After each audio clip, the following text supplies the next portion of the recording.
from the Library of Congress and the Smithsonian National Museum of African American History and Culture. We're on. Today is Thursday, July 20, 2011. My name is Joe Mosnier of the Southern Oral History Program at the University of North Carolina at Chapel Hill. I'm with videographer John Bishop on the Rutgers University campus in Newark, New Jersey, to do an oral history interview for the Civil Rights History Project, a joint undertaking of the Library of Congress and the Smithsonian National Museum of African American History and Culture. And we're delighted and privileged today to be with Mr. Junius Williams to talk about all of your work over the years in the movement and in the decades since. So Mr. Williams, thanks so much for the welcome to the campus, and it's very nice to sit down with you. Thank you. Mm-hmm. Let me have you just to begin talk a little bit about where you were born, your parents, your family. I was born in Suffolk, Virginia, and my parents were music teachers. My father was the first black band director in Richmond, and my mother was the first coordinator of music in Norfolk, Virginia, for schools. So they had a big musical impact on my life. Were your parents Virginians? My parents are Virginians. My father's from Danville, my mother's from Suffolk. Mm-hmm. And how old were you when you moved from Suffolk over to Richmond? I was 5, I'm told. So I don't have too much independent recollection of growing up in Suffolk, although we went to Suffolk quite often in the summer when my parents were off in summer school getting higher degrees, or working toward that anyway. Mm-hmm, mm-hmm. Where had they gotten their musical training? My mother went to Howard University and then transferred to the University of Pennsylvania. She got a degree in music education, and my father got the same degree from West Virginia State. Yeah. He was a violinist and a singer. She was a pianist and a singer. So it was a house full of music? House full of music. Yeah. Do you have siblings? I have, well, I had several siblings, but my most immediate sibling was my brother John.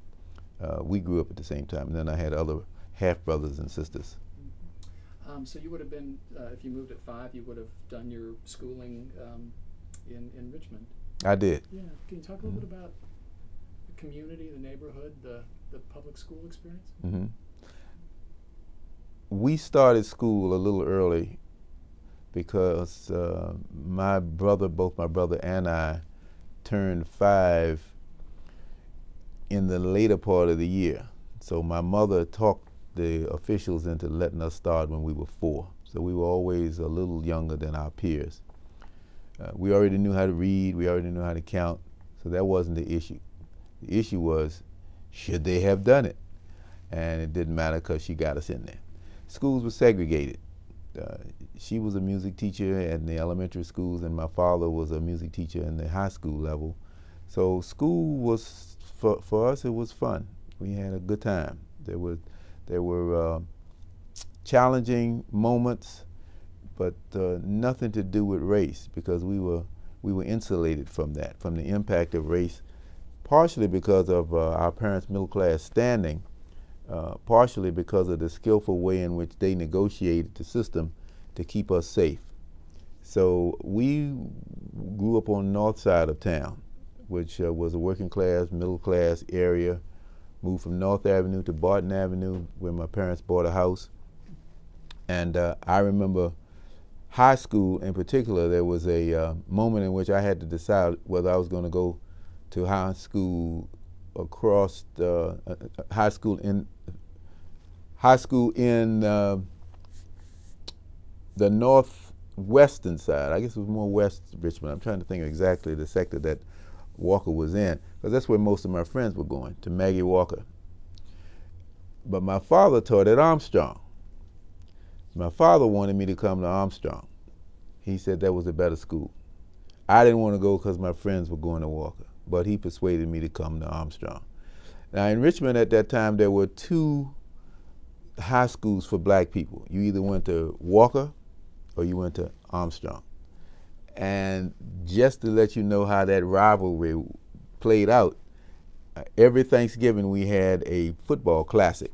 It wasn't just a game, it was a classic. The Maggie Walker Armstrong Classic. And it was so big they had to put it in City Stadium. There were 30,000 people who came to that game every year. You either were for Armstrong or you for Walker. If you didn't graduate, it didn't matter. If you were associated with one or the other, you were for that team. So that was one of the benefits of segregation. It kind of ordered our lives socially for us. We knew who we were and where we stood. Were you an athlete? Was that something that, were you a football player? Or? No, I played tennis. Mm-hmm. The football players didn't consider that a sport. But not until Arthur Ashe became a champion. So I grew up with Arthur. As a matter of fact, Arthur was one of the people who went to Walker and eventually went to high school, I believe, somewhere in Los Angeles, maybe. I'm not so sure. But he went out of town to play tennis. So when Arthur began to get national prominence as the first black in tennis, a lot of the athletes had to change their mind about that. And I was glad because by that time I had learned to play tennis. I played with Arthur a little bit, which is to say Arthur beat me in tennis. I think in doubles, we once got 3 games out of 2 sets against Arthur and his partner. That's so bad. That's so bad. Yeah. Did your family? Was church a part of your life coming up? Was your family? Oh yeah. Oh yes. Baptist. My father taught music, or was a music director at one church, and my mother had several choirs at Ebenezer Baptist Church. That's where my brother and I went. Music was a part of our life wherever we turned. Yeah. So you were born in '43, so by mid-decade in the 50s, you're 12, 13 years old. Were the events of I'm thinking now about things like the Brown decision, about Emmett Till, about Montgomery, Little Rock. Mm-hmm. Was your household attentive in an active conversational way to those things? Did that? Yes, because of Jet magazine and Ebony magazine. The picture of Emmett Till sticks in my mind now. That open casket picture in Chicago when, 50,000 people filed by to see his bloated, disfigured body. I was a year younger, or maybe 2 years younger than Emmett Till, and I could just picture myself in that same situation. So we got mad. That was one of the sparks that really lit the civil rights movement in a lot of people's hearts, whether we did anything or not. And then there were some victories that we had also along the civil rights front of our own making. There was one, at a certain point, there was a festival called the Tobacco Festival Parade, because Richmond was a big tobacco town. They processed tobacco there. So it was usually segregated. The white bands were supposed to be in the front, the black bands in the back. Well, my father said, we're not going to march in the back. And the other music teacher at Walker said the same thing, Joe Kennedy, very prominent musician in his own right. And so we didn't. But at some point, they said, okay, we're going to integrate it. So there was this moment when we had 4 high schools, 2 white, 2 black, that were meeting at the gathering point in the west end of town, getting ready to march in the parade. There was Armstrong and Walker on 2 corners, and then across the street on the other were John Marshall and Thomas Jefferson. Those were the 2 main white schools. So, of course, the whites presumed to practice first, and they did it with the drummers. And the drummers were very rudimental, very sophisticated and polished rudimental drummers. But we laughed because we knew Armstrong's drummers were precise, but we had soul. And we kicked their butt.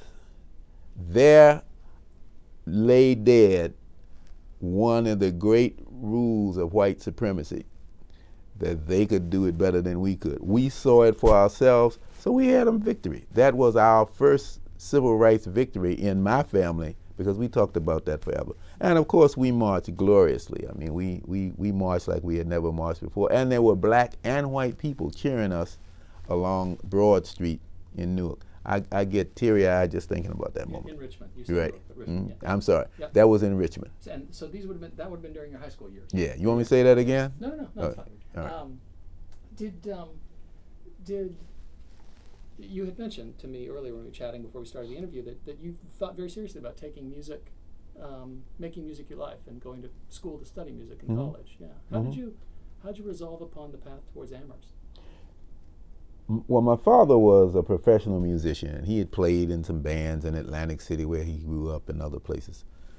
And he knew what the life of an itinerant musician was, playing in bands. So he did not let me play in the pickup bands in Richmond. I was good on alto saxophone and people asked me to play.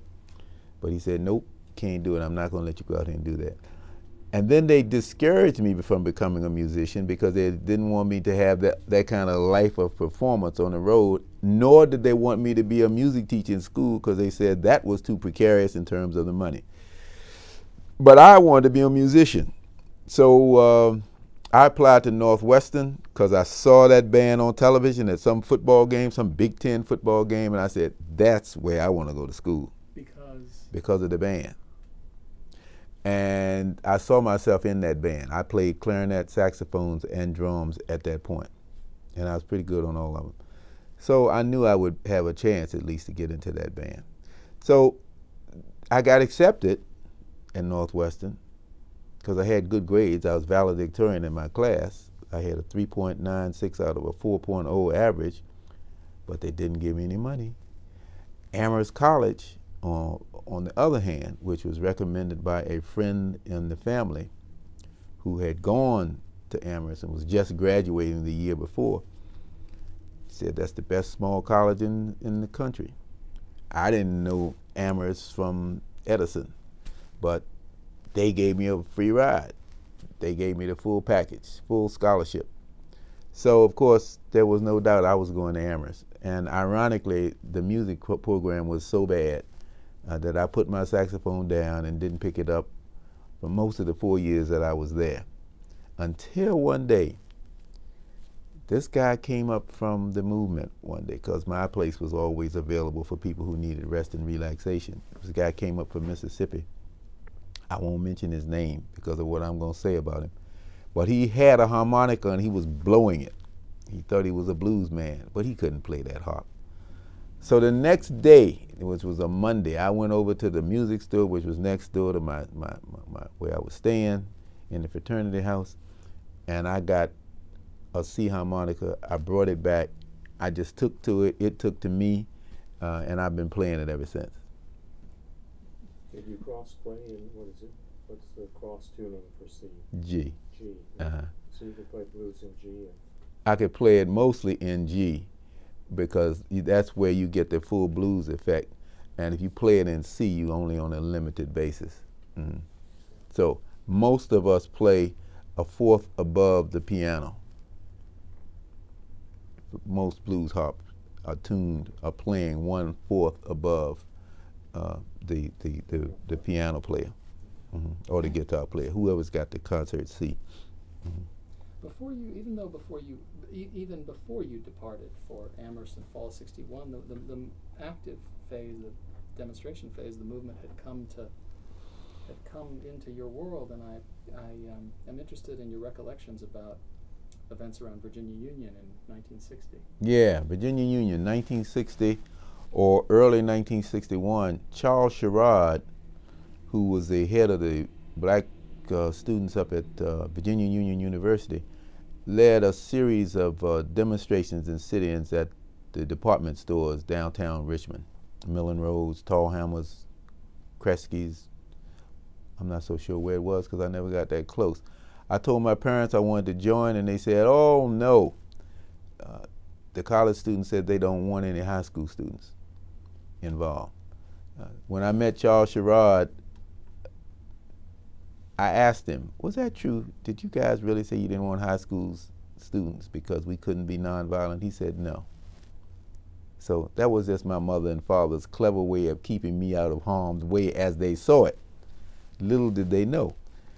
So they whisked me off to Amherst College in 1961, but the fire was still burning because I knew I had to do something, because I couldn't just let everybody else do it, and I wasn't going to do it. Yeah. So eventually, I was a part of the civil rights group there, and we were in support of civil rights. But at some point or another, it was time for me to go south. So that's what happened in 1965. Yeah, let me ask about. This is also interesting. I want to move with some care and a little bit more slowly. All right. I'm interested in you've just mentioned this incident with your folks where they're looking out for their child and wanting to make sure that you're clear of the tensions and prospective dangers of these early sit-ins in Richmond.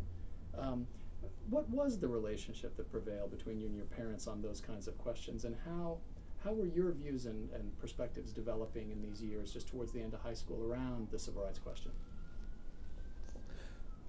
Well, first it was Emmett Till. Then there was news about the Montgomery bus boycott and the rise of this man called Martin Luther King. And so we talked about all those things. It was clear that things were changing. And of course, we all knew about the Brown case. But other than those small victories that we had, such as the Armstrong-Walker versus Thomas Jefferson-John Marshall little duel, we didn't see much change. So there was talk about it until the students demonstrated. And of course, my parents were in favor of that, but they thought that was dangerous. There was another moment. At some point after the Montgomery bus boycott, the lawsuit came about that said you got to integrate bus transportation throughout the South. So Richmond complied. So one day the word went out, the buses are now desegregated. So my parents got hold of the news and told Johnny and me, because they knew we were going to try it. They said, now when you get on that bus, I want you to be careful. Don't do this, don't do that. And I'm sure that was the conversation held in many homes around Richmond that day with black parents trying to protect us.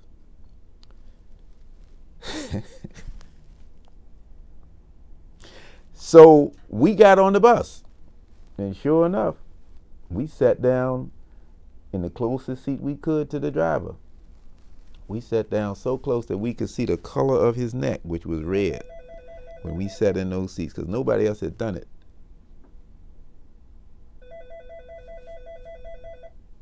I'm just going to pause here. Okay. Okay, we're back. Why don't you just pick it up? Yeah, just answer it. They're gone. Okay, good. Where you want me to We're start? still on. Okay, we're still on the phone interruption, obviously. So please, you were talking about you got on the bus and you. So we got on the bus, and there was nobody seated in the front seats at all, and most of the older black people were still sitting in the back of the bus. So we sat down, and we were close enough to the driver so that I could see the color of his neck, which was red at that point. He wasn't too happy about this. And we started laughing and smiling amongst ourselves because we had done it. And it was the first time that the older black people who were on the bus, they smiled. They smiled at us. Because we had done something, I get a little emotional about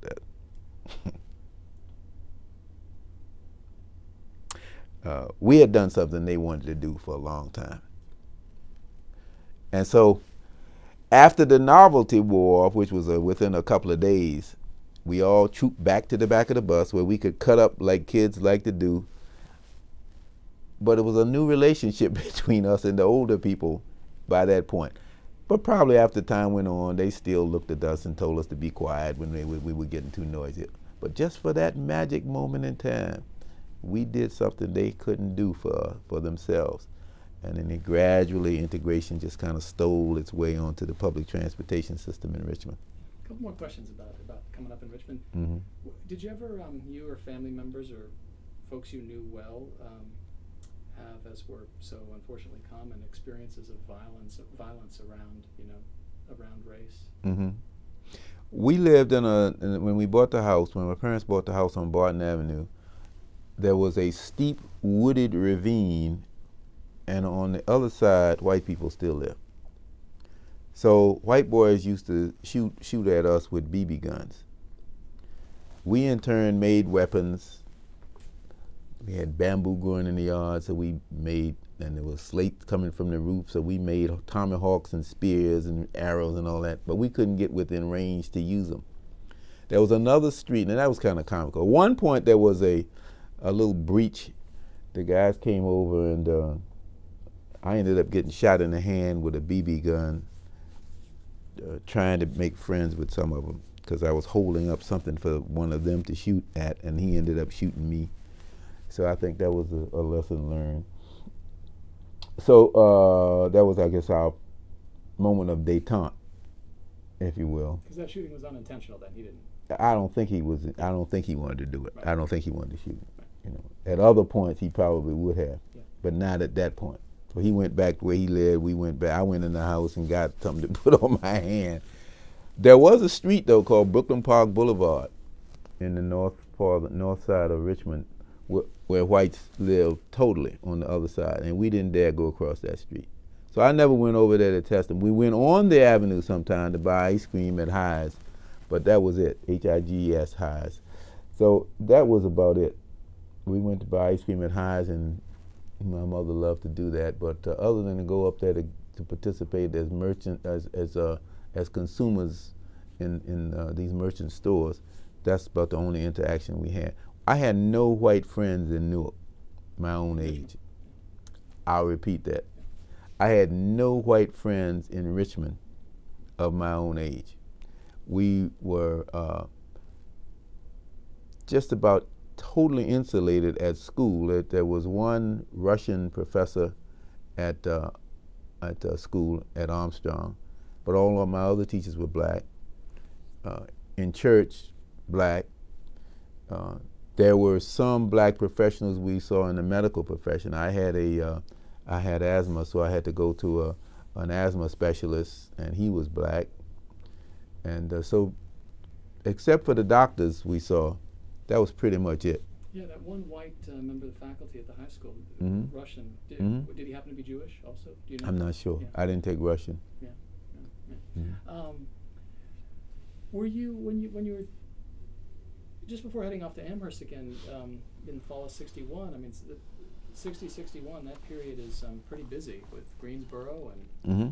Virginia Union and Mm-hmm. Rock Hill and Freedom Rides and. When did the idea of becoming a lawyer enter into your thinking, and did it relate at all to the civil rights question? Oh yeah. Well, it kind of stole into my consciousness that might be something I could do. I was at Amherst College, but my major thought was that I was going to go south and be in the movement and become a professional movement person, whatever that was.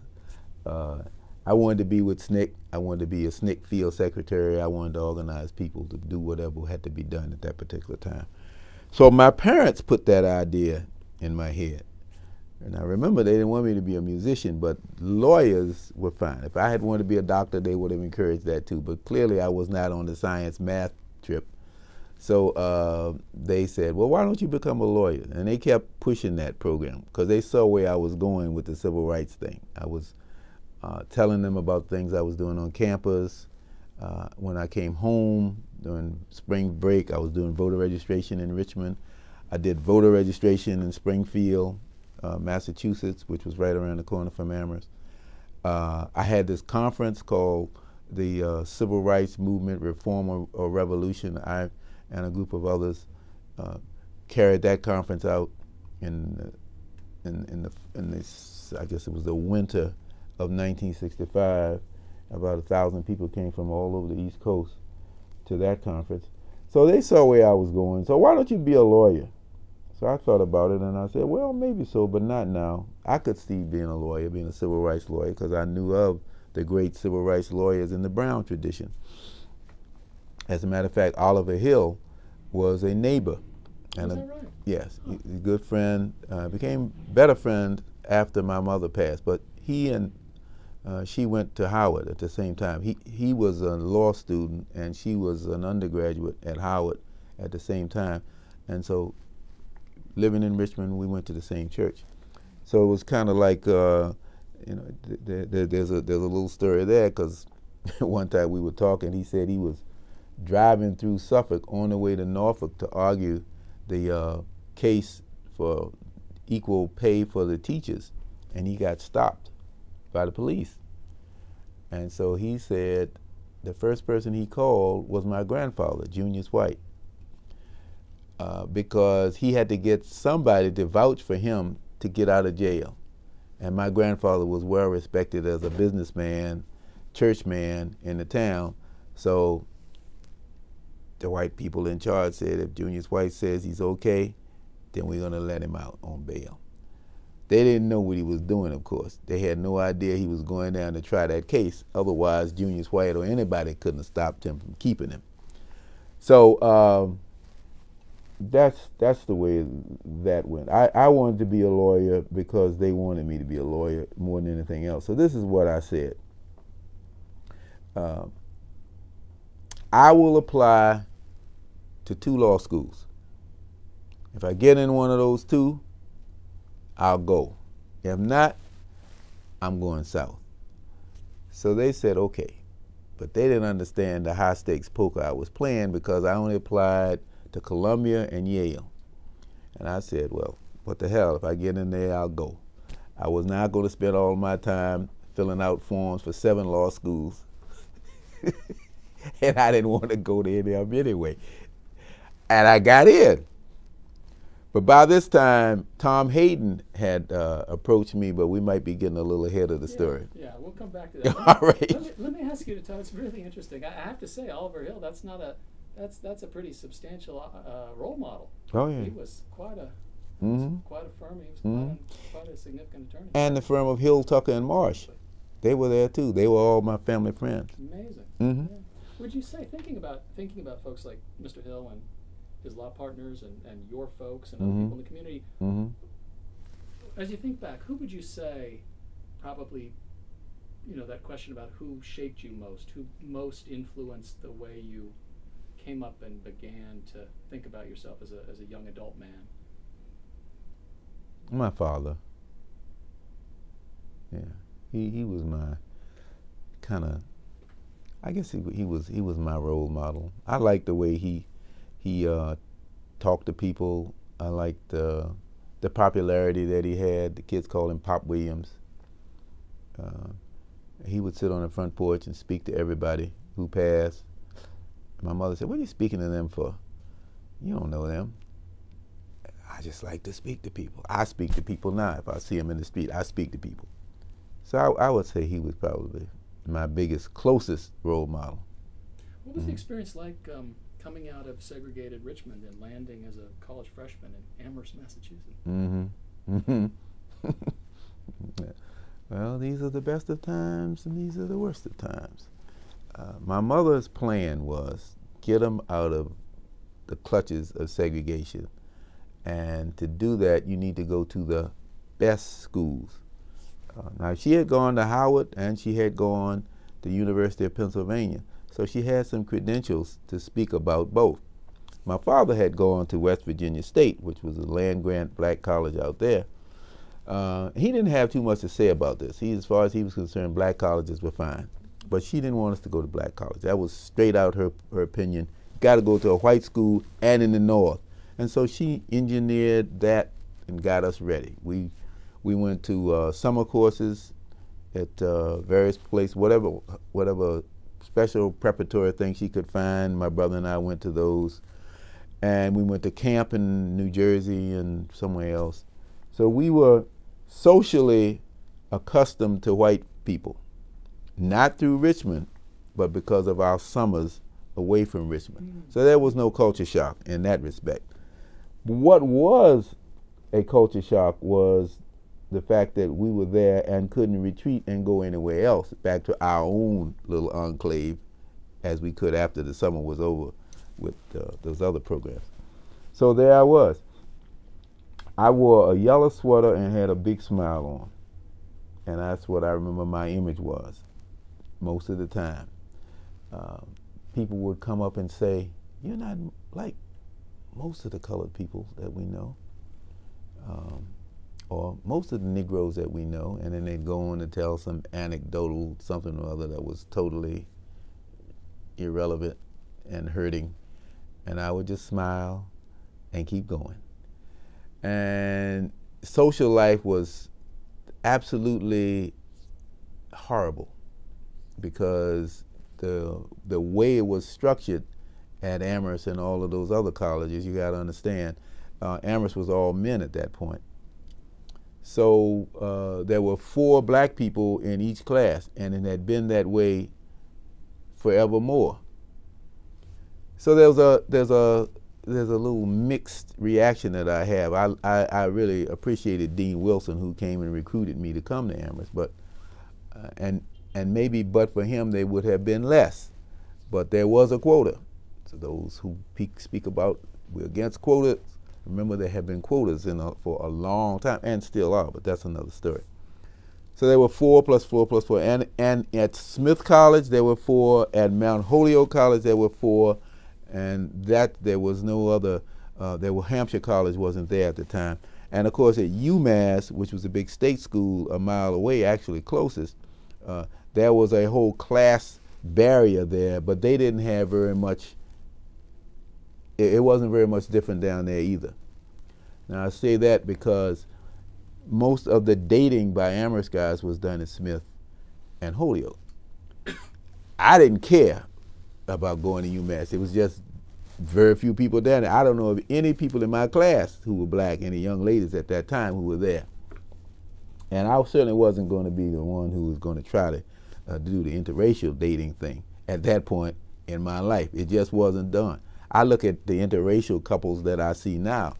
It's very casual in America. America's changed in that respect. But at that time, it just wasn't done. So whenever I was put in a situation where I had to seek out and be friends with a person of the other sex, it was always iffy. You ask somebody to dance at one of those god-awful mixes. I got told no more times than I got told yes. So and on those yes occasions, it was always, it seemingly, well not always, but most of the times it was just, well, I don't want to embarrass you and I don't want to appear to be other than what I am, so I'll go ahead and do you a favor. That's basically the way it was. But the guys were good. I mean, I had good roommates. Other than those people who questioned me about various things, but the people that I was associated with at Pratt Dormitory in my first year were basically good guys. Now I participated in the rush in my freshman year for fraternities, because Amherst at that time was about 95% fraternity, because that's the only place you could go to have girls in the rooms or in throughout the house, so to speak. The social life in the dorms was really slim. So that's the way they encourage fraternities. They have no fraternities now, but at that time, that was part of the social fabric. That was part of the culture, rushing in your freshman year. So I was approached by several houses, one of which was Alpha Delta Phi, which was one of the most exclusive fraternities on the campus. They had had no black people in their history. And so the other one that I narrowed it down to was Theta Delta. And of course they were playing the race card in the other way, because they say they don't want you for any other reason that you're black. And I said, okay, well, I'm going to go where I feel most comfortable, and that had to do with who were my friends who were going, all the kinds of things guys usually do. So I got a bid to go to AD, and that's where I went. So I had that reputation of being the first, and I would say that was probably the mix of what I was involved with at most times. The mix being those people who I genuinely could get along with and who genuinely like me, versus the opportunities to be the first, wherein you really don't know what's going to happen to you because you don't know what folks' motives are underneath all of that. It's kind of like going, I imagined what it was like going to school in Arkansas for the first time, the Little Rock Nine, except that there was a more pleasant face to the racism in some cases. But in case of Alpha Delta Phi, it was great. I mean, the guys were wonderful. They welcomed me, except for 2 people, maybe 3, that I kind of stayed away from. Most of the people, if they had any ill feelings, they didn't show it. I fit in with them and they fit in with me. I'll ask about how you got connected there in Massachusetts to SNCC in a minute, but no, well, let's pause for a second. We're back. How about the academic experience? Academics was rough. I found out later that the schools in the South in general, not just the black schools, but the schools in the South in general, just didn't have what was on the plates of the schools in the North. For example, I didn't have any calculus. I didn't have any pre-calculus. The most I had was trigonometry. The guys I was in school with had already had calculus. I didn't even know what calculus was. I still don't know what calculus is if you ask me now. But I made it through with a C. Now, that to me was a major hurdle in my life. I had never made a C in my life before. And most of what I made in that first year, because of calculus and because of physics, which was based on that same calculus, which I still didn't know, that pulled away my time to study the English and the French and the history and all that. I just didn't have time to do it because I was scrambling trying to get that math. So I ended up with a C average, but I didn't give it a lower C. I had no D's. I never had a D on my transcript.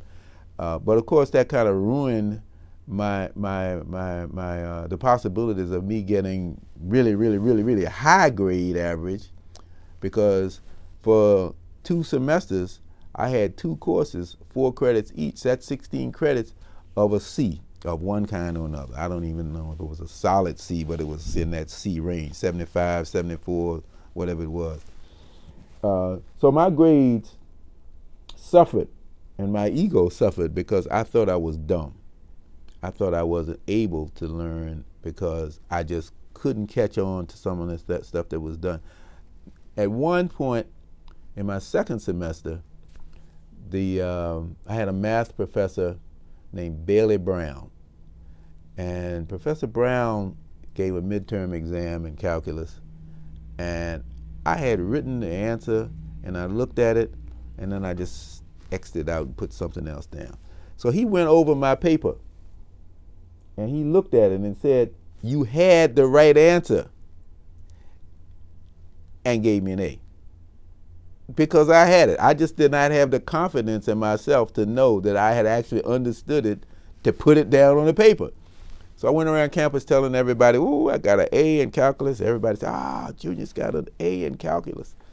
So we celebrated that for a minute until it was time to go on to something else. But then in the final exam, I had 3 exams in 2 days: physics, calculus, and history.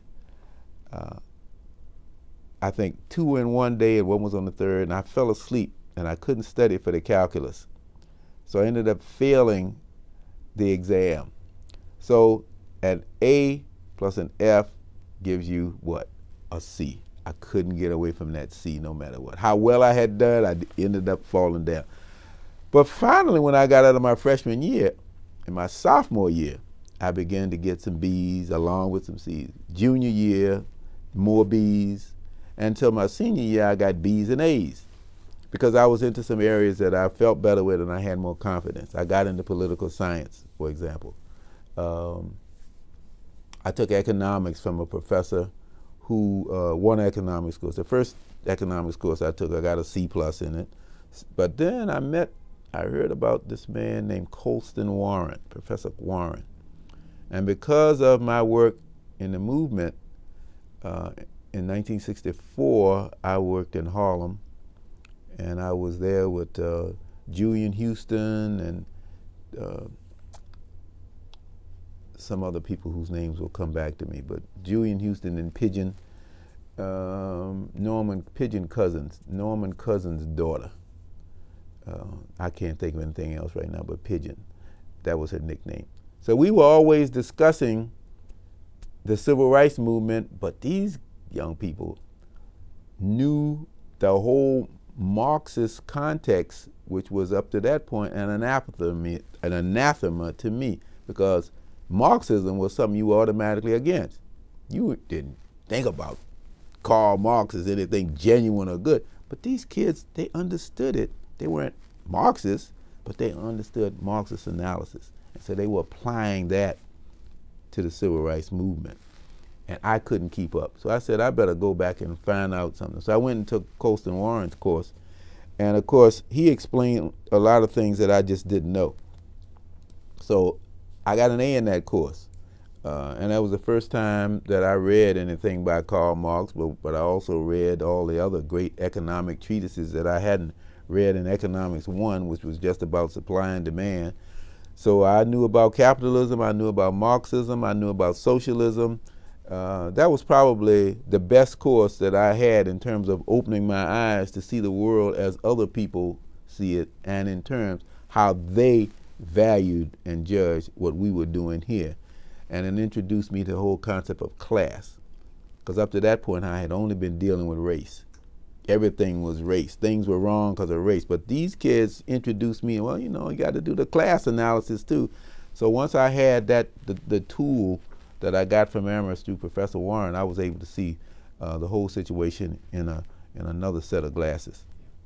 How did you first get formally connected, so to speak, with SNCC in Amherst? Well, we were friends of SNCC. We were friends of all civil rights groups, but especially SNCC because they were our age. So I was in charge of a group called SRE. There's another story there. Somebody wrote an article in the Amherst paper, the Amherst student, and didn't sign his name to it.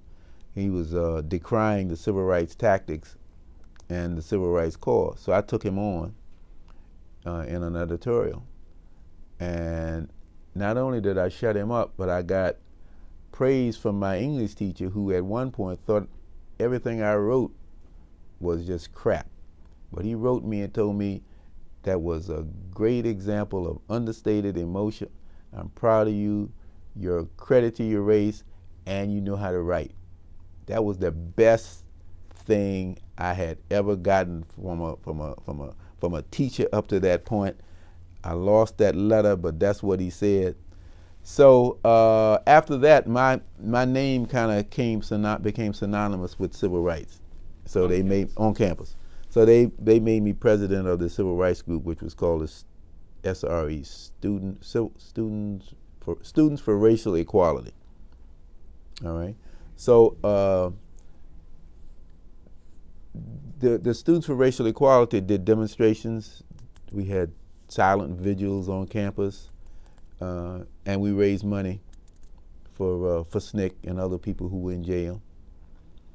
I remember one time the SNCC Freedom Singers came over and sang at Smith College. So I went over to hear them. I met them. Cordell Reagan became a friend of mine. Myrble Harrington was at Smith College. She met Cordell at the same time, and they were eventually married. That was Cordell's second wife, because of that same, I guess it was the same day. So we all stayed in touch with each other that way. People were coming up from the South with the stories about what was happening, and we let them stay in my house. I stayed in the fraternity house by this time. So that's how I got familiar with SNCC. So your fraternity house, just for one small aside, your fraternity house was okay with black civil rights workers from the South coming and staying? And they stayed in my room. They didn't care. Yeah, that's great. Mm-hmm. Mm-hmm. So when did you first, I want to ask about the conference, because that was a major undertaking. When did you first come south to do some work? Because you mentioned Harlem in '64. Mm-hmm. Well, the first work I did was in Richmond in 1962, I guess it was, or was it 1963? I was in a demonstration with one of my childhood friends, Brenda Blake, who was in charge of the NAACP youth group, which was called the Commandos, I think. Excuse me, that was a hip name for young people at that time. So I was on a picket line in front of the State House in Richmond. And there was this guy sitting in a Ford. I'll never forget this too. This fat guy got out a camera and with a camera and just deliberately took everybody's picture on that picket line. And we knew who he was.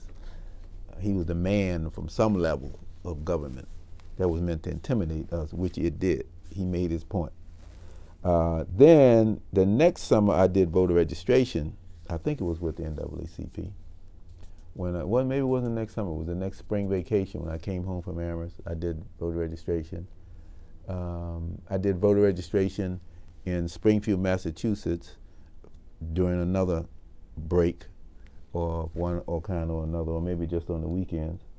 And that was the extent of my direct action up to that point. No trip to Atlanta? You hadn't met the SNCC folks down there for any meetings? No. Yeah. No, I hadn't gone to Atlanta. I just knew who the SNCC people were through the SNCC folklore. Yeah. You attended the March on Washington. Yes. I had met Marion Wright Edelman up at Amherst. She came to speak. I guess she would have still been Marion Wright at that time. She was Marion Wright, yeah. Yes. And she was a vibrant, young, black woman lawyer who had worked in Mississippi, been in the movement, and that's what she was there to talk about.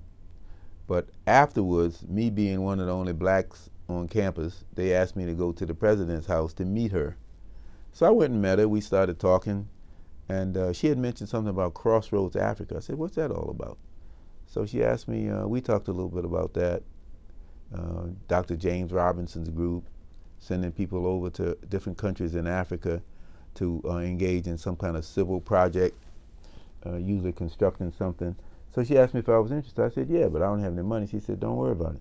So within days, I heard from Crossroads Africa, and eventually I had a scholarship. And they sent me to Uganda, where I stayed 10 weeks in a tent up in the Kigezi district.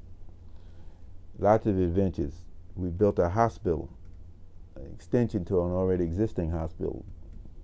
And we did it with bricks, so we helped them make the bricks. We carried the bricks. We laid some of the bricks, except on the corners they had technical students from Uganda who knew how to do the corners, because we couldn't do the corners.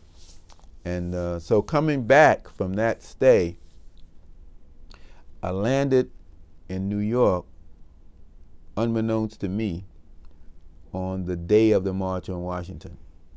It's early in the morning. My mother drove to Washington to be with her friend, Charlotte Nash, they grew up together. And to attend the march? No, oh. Charlotte lived in Washington. She was bringing Charlotte back, I believe. Charlotte had come out to meet me and was in New York with her or something. Maybe they drove up together and came back. I don't know how it was, but they were together, as they oft times were at that time. So she said, oh, and there's the March on Washington. I said, what? I said, I want to go. So Johnny and I, my brother and I, she dropped us off on some corner and told us to meet us somewhere else later on in the evening, which we did. And so for the whole day, we were there. And we saw and we learned, and I wanted to be a part of it. I don't think Johnny wanted to be a part of it as much as I did, but I certainly did. And the SNCC kids were the ones that blew my mind, because they were singing all the most recent songs from Danville. And ironically, I had seen an old newspaper while I was in Kigezi district in Uganda. And it was an old newspaper, I guess maybe it was a London Times or New York Times or something, and it had a picture of what was happening, you know, the violence in 1963, earlier that summer. And this was, of course, maybe a month later when I saw it. I said, man, I should have been there, because if I had been at home, I'd have been there. So that's how that was my introduction to SNCC, all those little pieces. And of course, Charles Sherrod's people they became a part of SNCC. That's when SNCC formed in Raleigh that same year. So that's what that was all about. Yeah, you wouldn't. I wouldn't guess that, say, that day of the March on Washington, you would not have already been attentive to these tensions emerging in the movement between, say, King's faction and the younger folks who were getting, John Lewis and SNCC, and who were getting pretty frustrated. Not at that time. I've read about it and talked about it, and people have told me things about it since then. Tell me a little bit more about in mid-February of 1965, you convened and organized a very, very large conference, as you've mentioned earlier, on the campus. Let's pause for just. Going to talk about the conference. Okay, we're back on after a break of a few minutes. It's Malcolm X. I blank on those names sometimes. Harrington? Michael Harrington and Ossie Davis. I always blank on his name. Michael Harrington. I don't know why. Let me say, it sounds as if you were a pretty ambitious young man to contemplate a conference of this scope and scale. Can you talk about how it all came into being? Mm-hmm. Well, I guess we were tired of doing vigils on the campus.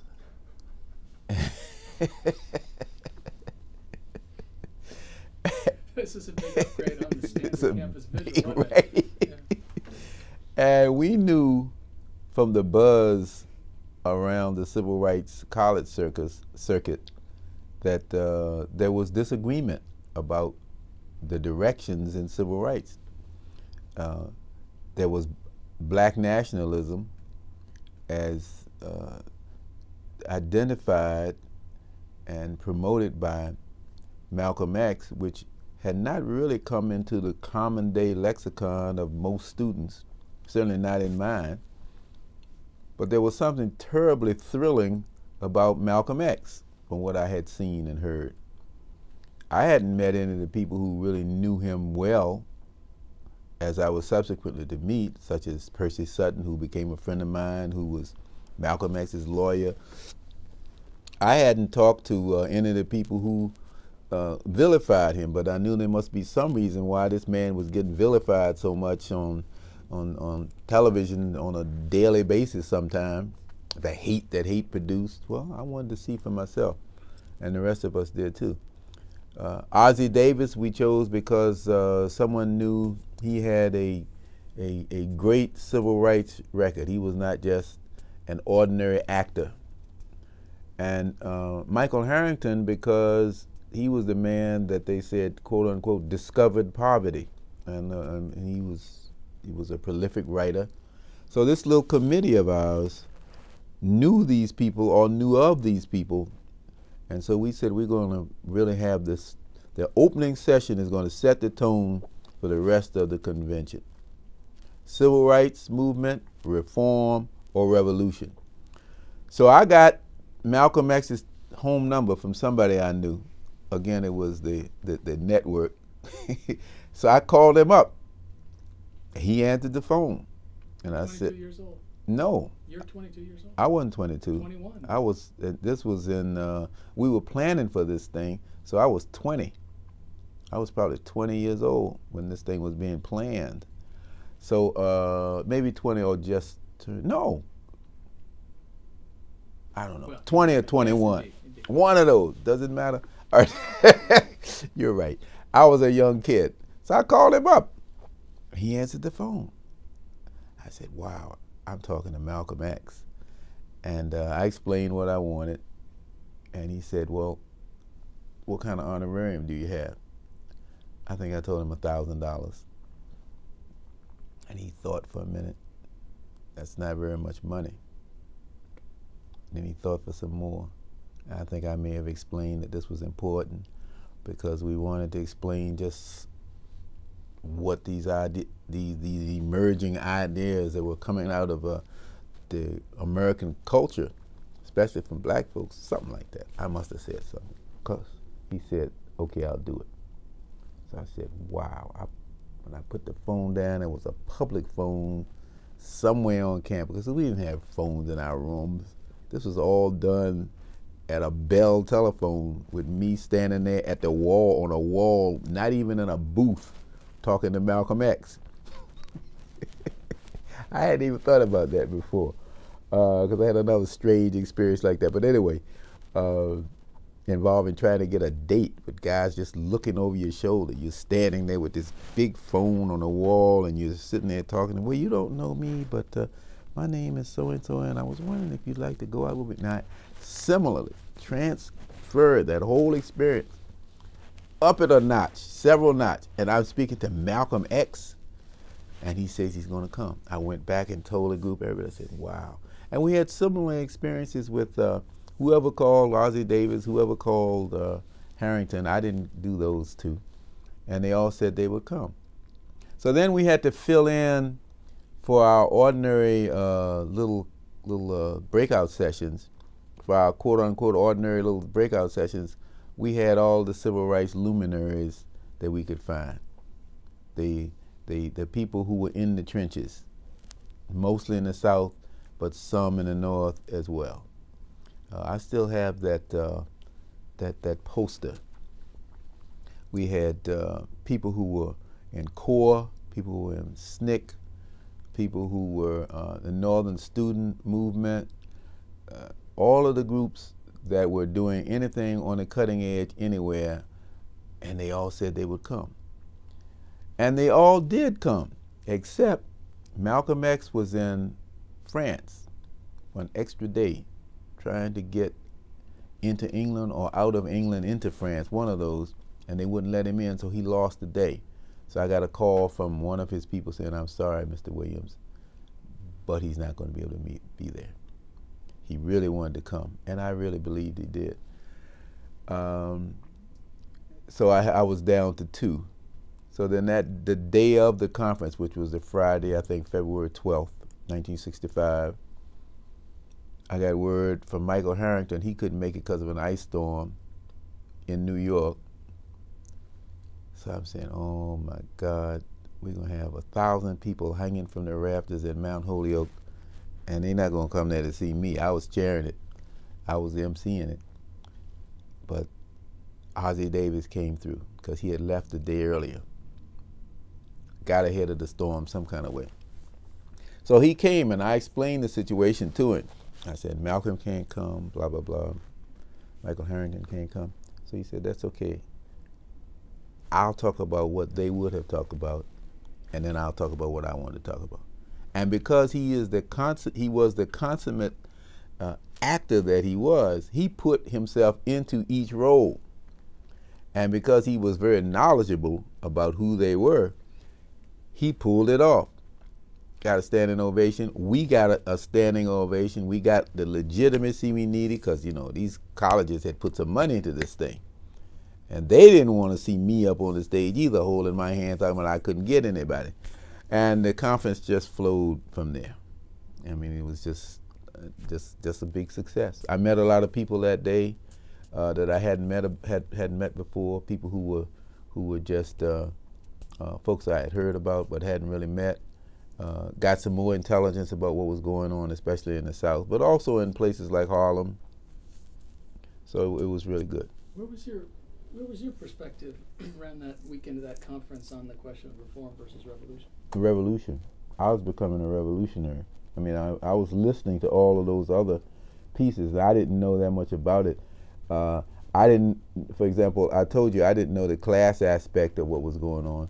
But this was no reform process. I could see this was going to change people's lives forever, and it was going to change America forever if we got what we demanded, and we were intent on getting what we demanded. This was going to change the institutions in America forever, and to a certain extent it did.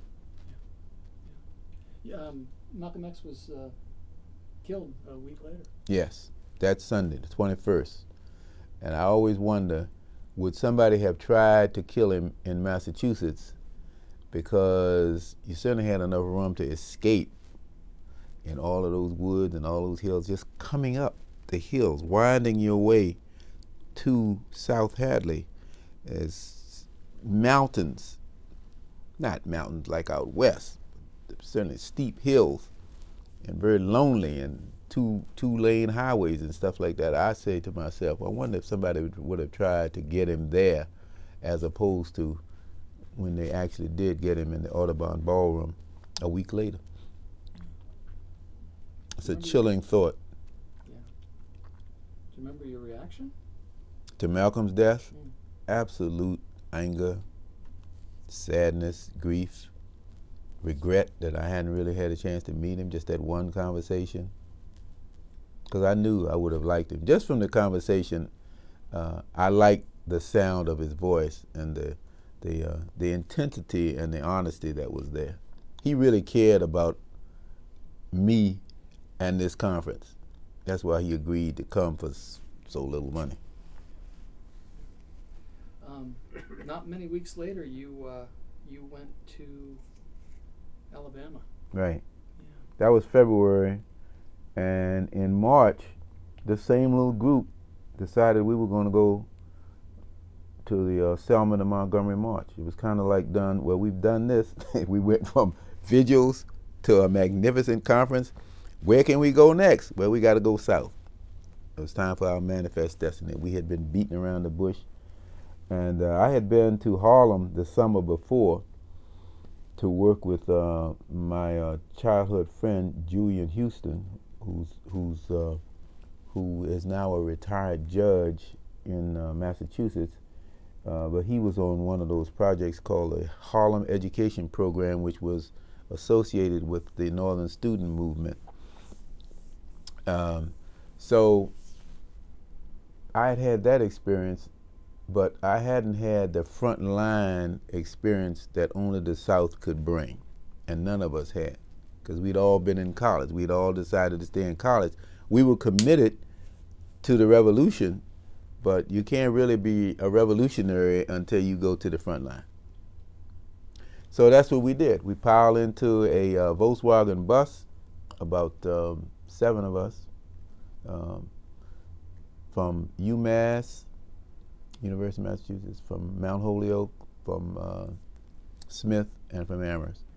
And we went on our way. So we stopped at my mother and father's house in Richmond just to stop in and get fortified along the way, because we didn't stop driving. We weren't going to sleep overnight anyway. We just rotated drivers. And my father took a look at that Volkswagen bus, and I think we were having some trouble. He said, no. Take my station wagon. So he gave us his station wagon, which was a big Buick station wagon. It was full of people, 7, and we piled the luggage in the back, and we went on our way. Now, that was fortuitous because in South Carolina, by that nightfall, we were in South Carolina, and a guy named Fred Arano was driving the car. And he was apparently, because the rest of us were asleep, he must have kind of fallen asleep at the wheel, and he was going over the highway, and a cop stopped him. So the 5 whites stayed in the middle of the car, wherever they were, and the 2 of us who were black got in the back seat underneath some clothes and hid, because we did not want to be seen, and we did not want to be caught in an integrated car. So Fred, who was quick on his feet, told the cop we were on our way to Florida for the spring break fling that they had down there every year, where thousands of white kids get together, get drunk, get laid, and go on back to school. So he took a look at Fred, said, be careful, you look like you're a little sleepy, but go ahead. Now later on, we heard that other integrated cars got stopped, and they never made it to the march because they were arrested on some trumped up charge in places like South Carolina or wherever we had to go. So but for Fred's quickness afoot, saying, he certainly could have said, well, we're on our way to the march, self-righteous. No, we're on our way to Fort Lauderdale, where they have these things, the spring flings. So we got away, and we went on down. Later on, we had an accident. This big semi-trailer truck plows into my father's car. I was driving at that point. Just caved in the front fender against the wheel. We were in one lane, he was in another lane, and he just turned right into us. So we had the filling station was right there, the gas station was right there. We pulled into it as much as we could, but the bumper was on the wheel. You couldn't drive. So I don't know why this got, I mean, these young guys in the gas station didn't seem to mind that this was an integrated group. He didn't care where we were going. He just fixed the car. He just pulled it off. We got some gas and got the hell on out of it because it was in some little town in Georgia. So we kept going and finally got to Montgomery. They had told us to check in with the SNCC office before going to Selma because you want to find out if the Klan had been operating along route whatever that was at that particular time. They were always operating, but you wanted to find out if there was a heightened watch or not. And we went upstairs on the second floor, corner of Jackson and High Street in Montgomery, which is where the SNCC office was. And there were various SNCC operatives there. I don't know who they were, who they all were. The only one I recognized was Stokely Carmichael. And he said, "What the hell are you going to Selma for? We need you here in Montgomery." And then he explained that they were doing a parallel operation because they didn't trust King and SCLC. We didn't want to get sold out on his voter rights. So they were running a separate operation in Montgomery. Now, as I look back into how the march unfolded, I didn't know at the time that this was a SNCC idea to begin with, because Jimmy Lee Jackson had been killed in some little town on the other side of the bridge days before. And so the people were mad, and so they wanted to march. And John Lewis led that march. And there's a famous picture of him being beat down. That was before SCLC and King were involved. King, I also found out, didn't want to get involved, but his people were telling him, "You got to get in front of this march." He didn't want to do it because the law, quote unquote, was not on our side at that point. There was an injunction, no marches. But then the people in the United States got involved and pressured Johnson to lift the stay. So Johnson got in touch with the judge, apparently, and the judge lifted the stay so the march could go on. And so that's when it became an SCLC march as opposed to a SNCC march. So I'm putting two and two together. Nobody told me. But SNCC was probably mad anyway because this thing had been taken away. There was the third thing I learned from listening to Stokely was that there was competition from the good guys, from within the ranks of the good guys. And so the Montgomery was set up just like that. SNCC was able to do that because SNCC was SNCC, and they had the power to do that. They could come in and virtually take over the city, command the attention of the police power, so much so that they could just shut us down. They had to use all those forces to shut us down at the corner of Jackson and High Street. They didn't let anybody out. They were letting people in, though, which was their tactical mistake because more and more people were gathering. And they had hired, or like maybe they were volunteers, maybe these people were volunteers, but they had guys from the country coming in on horses with great big long sticks, not your ordinary police billy clubs. They were there too, but long sticks, maybe 3 feet wide. I understand they used them to herd the cattle, beat the cattle along when they were moving them, I guess. So they were given permission to knock the hell out of us whenever they wanted to. So every time we tried to march out of that corner of Jackson and High Street, these guys on horses and the police on motorcycles would beat us down. I understand these guys were the Klan. They had just deputized them for the moment. I have no confirmation whatsoever, but that was what was the rumor rampant in the street. But we didn't care who they were. They were trying to knock the hell out of us. So I was quick enough to stay away from it.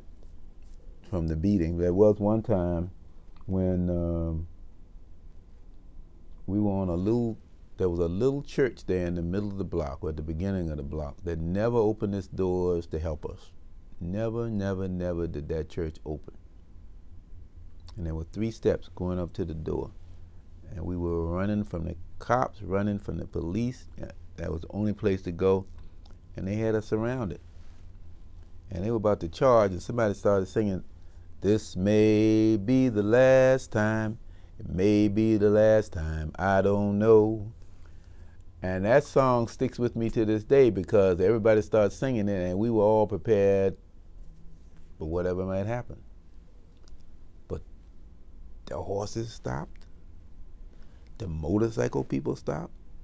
They looked at us, turned around, and let us go. And that was the first time I have any evidence that there was really a God. Because there was no way we could have stopped them. It was probably 5 or 6, 7 of us had all come running to escape the inevitable. And here it was, but it didn't come. I had to change my mind about God at that point. I was a member of the church, and I had been baptized, but I hadn't paid much attention to that. But from that point forward, I had to really revise my thinking about who was in charge on that street, because I escaped. A lot of people didn't. I escaped unharmed in terms of physical damage. Another time I ran from horses into somebody's house, and their door was open. But the door was the door was, a regular height door, and the horse couldn't get in there. And that's the only thing that saved me at that particular time. And on the television, I saw Lyndon Johnson in front of the Congress when he said, "We shall overcome," talking about the voter rights of people. And he made that famous comment about, "We shall overcome." And I'm standing there looking at him, and I'm watching what's going on in that street, and I plunged back out into the dark. And that's, that was in my mind, that this man was a hypocrite. Another thing that happened during that situation, a Puerto Rican guy, he was Latino. I think he was Puerto Rican. Let me get some more water.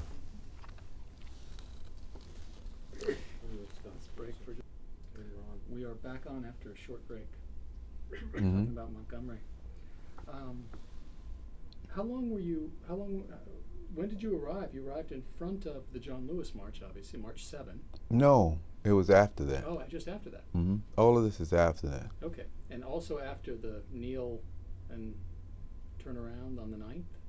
Yes. Yeah, then, okay. Right. So, Neil, okay. So, you arrive for the march that is scheduled, then, okay, all right. And so you were there when the marchers arrived? Never made it to Selma. No, but when they came to Montgomery. Oh, yeah.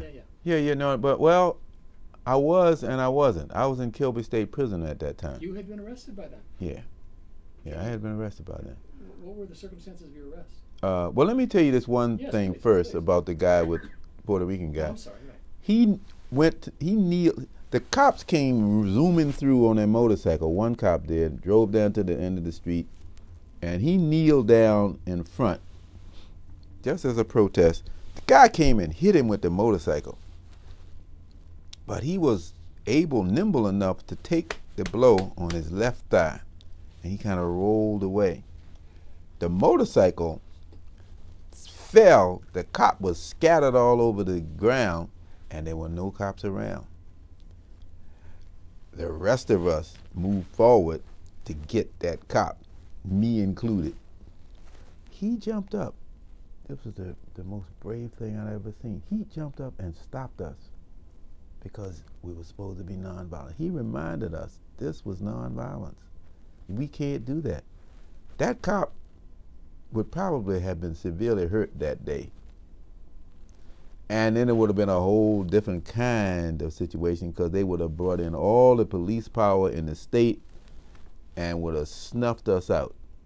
because then we would have been terrorists instead of nonviolent protesters. And he was smart enough to do it. So I'll always remember him for that. And he was on one leg because he couldn't move the other leg. And he stopped that crowd. You can't do it. And so we all backed off. The cop jumped up, got that big heavy motorcycle, shoom, and drove on back to where he came from. Now, how did I get arrested? Several times we tried to march, and each time they drove us back. At one point, King came over, because the march had already started. Somebody told King, this thing's getting out of hand, you better go to Montgomery, because now more and more press was coming. More and more media was coming. So he came over, and amazingly, the doors opened, and we could go. When I say the doors, I mean the barricades were removed, and we marched. But he only marched us for about 2 blocks. And then he turned us back around, and we went back toward the barricades. And during that time, the cops were throwing peanuts at us with this grin on their face, as though they knew what was going on. This thing had been planned. This was supposed to take the edge off our desire to march.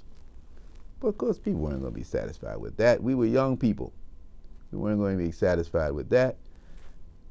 So that same day or the next day, the SNCC organizers led us through the back door, so to speak, because they didn't have cops down at the other end of the avenue. We went out the back way very quickly, went around the side of Alabama State University, went in the school, emptied the school, singing freedom songs. Emptied everybody in that school campus. Some professors tried to stop the kids. Some of them just stood aside and smiled. By that time, we had doubled in size. And now it was a mostly black group as opposed to integrated heavily with whites. Now it was mostly black with all of the energy that conveys, young black men and women. So then we went back to march again. They clubbed us as we were trying to go downtown. And at one point, this young man's, at young points, this young woman was run over by one of the horses. So there was a guy near me who picked up a brick. I found out later that was his sister, not just his sister as in terms of being a fellow black person, but his real biological sister. He had a brick, and so I jumped on his back. I told him, you can't do that. You're gonna be killed. We gonna be killed if you throw that brick. He ran with me for about a block, because this guy was about a linebacker size, and I was about 140 pounds. But I'm talking to him all the time. And he put the brick down, came to his senses, turned around. The young lady got up, and she was unhurt. So I wrote a rap about that, as a matter of fact, that my singing group used in some of our concerts. I said, so that's the way I commemorated what happened at that particular time. I jumped on his back. I said, brother, don't do that. They got too many guns, and that's a real fact. As he turned and looked around, well, I don't remember all of it right now, but anyway. So we went back and licked our wounds, but then the third day we marched down again. And by this time we were 500 or 600 people, and they just couldn't stop us. So they decided they weren't going to bother us anymore until we got downtown, and all along we were picking up people,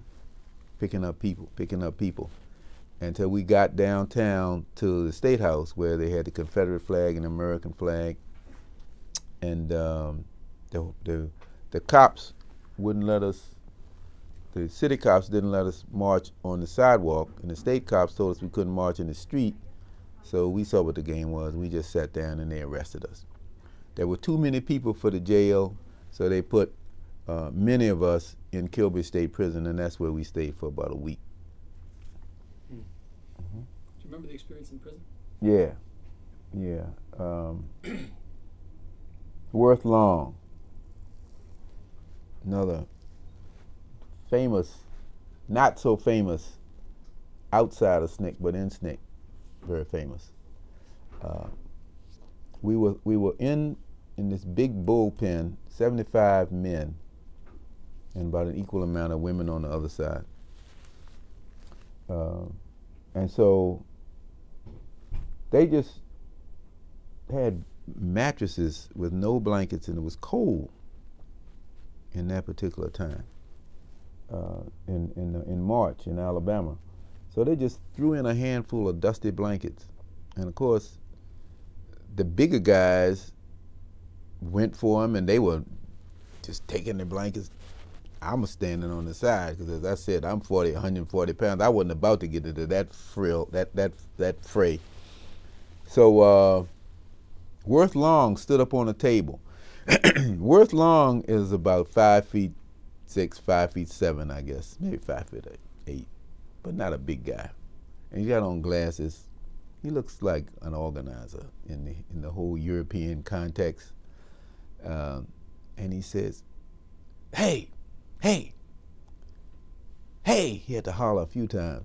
He said, "I don't know about you, but if I was a man, I wouldn't take a blanket unless everybody had a blanket." And it's still fighting. "I wouldn't take a blanket unless everybody got a blanket." So by this time, people are looking around at themselves, and one by one, those guys just came, pow, threw those blankets down. Another moving moment in my life, because from that point forward, we were organized.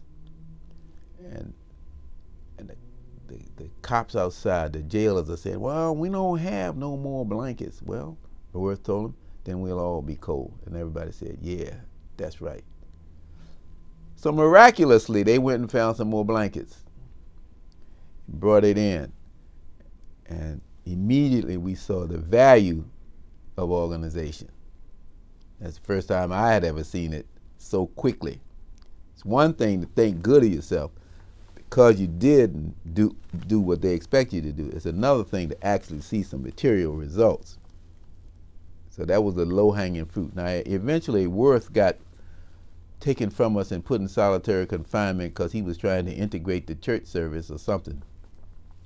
And so that left us leaderless. So me and a guy named Stu House became the leaders. Stu House was a young man from Detroit in SNCC, but he was in SNCC full-time. This was my first time. So people listened to me. And I was very happy with that, because we weren't talking about college folks now. We were talking about folks who were in college, some of us, but some of us who were not, who were street brothers. So I was able to learn that folks listened to what I had to say. That was my first leadership role in the movement, was to hold that cell together for those 7 days, along with Stu. Yeah, what were some of the other issues you had to deal with in the cell? People wanting to get out, people who got swept up in it at the spur of the moment and wanted to leave. So we just had to keep up their morale. We sang, we talked, we sang, we talked. We refereed fights over food. One guy, I remember, wanted to keep his food. He didn't want to eat it all at one time. So he had hidden it under the mattress, and somebody else saw it over there and just went over there and took it, and he wanted to fight, so we had to stop that, calmed it down. The freedom songs were very helpful. Mm. So we made a pact that we were going to all get out together. But because I came from Massachusetts, and because we were good at what we did, remember I told you we raised money for people who were in jail. Well, then it came back to me, because we very quickly in Massachusetts raised money to get me out of jail. So I didn't want to go. So the lawyers told me, if you don't use this money, somebody else is going to use it, and we don't know when you're going to get out. We got to take you when you come. As soon as we can get money attached to a person, we're going to bail people out. It's not going to be all or nothing. So reluctantly, I left. Me and a few others at that time. Said goodbye. And by that time, the march had reached town. So we went out to the big cornfield or fairground or whatever that place was. where they had the final massing before going into town the next morning. And that's where you had all the stars. Harry Belafonte, Nina Simone, who else was there? Whoever was there, I saw. Because me and a few other people who had been bailed out by that time, we were known as the ones who were just released from Kilby State Prison. That was our title. So it was like, you know, the waters were parted. We were most welcome. It was a rainy day, I remember that. But I didn't care about that because I was sad about those guys who were still there. Because I had said I wasn't going to leave, but circumstances wouldn't allow me to stay. So we helped. We did what we could to make the thing, to accommodate what was going on. The person in charge at that point was another guy I was very impressed with, Ivanhoe Donaldson. He was one of the few people I found out later who agreed to work with SCLC from the SNCC side to make this thing happen, along with John Lewis. He was his own man. He decided I didn't want to do that. So he was doing logistics as he often did and did it very well. So my impression of him was a very calm but focused young man with a walkie-talkie wearing a yellow rain slicker. That was Ivanhoe. I wanted to be just like him when I grew up.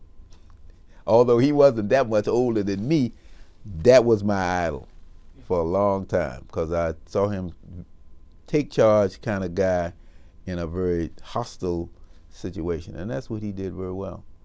So my last memory of that was, you know, people were marching in, and I really was tired, and physically and mentally. So there was a first aid Jeep that was the last vehicle, the very last vehicle, the very last set of people in the march. I got in that Jeep. I was the last person because I could look out and see the road from which we came, which at that point was devoid of anybody because all the police by that time had cleared away the racists. But there was my thought that somebody was going to come up and shoot us from the back, and if that had been done, I'd have been the one they had shot, but it didn't happen, fortunately. Later on, going back, Viola Liuzzo got shot. She was the person who was shot last, I think, in this demonstration, taking people back along the highway to Selma.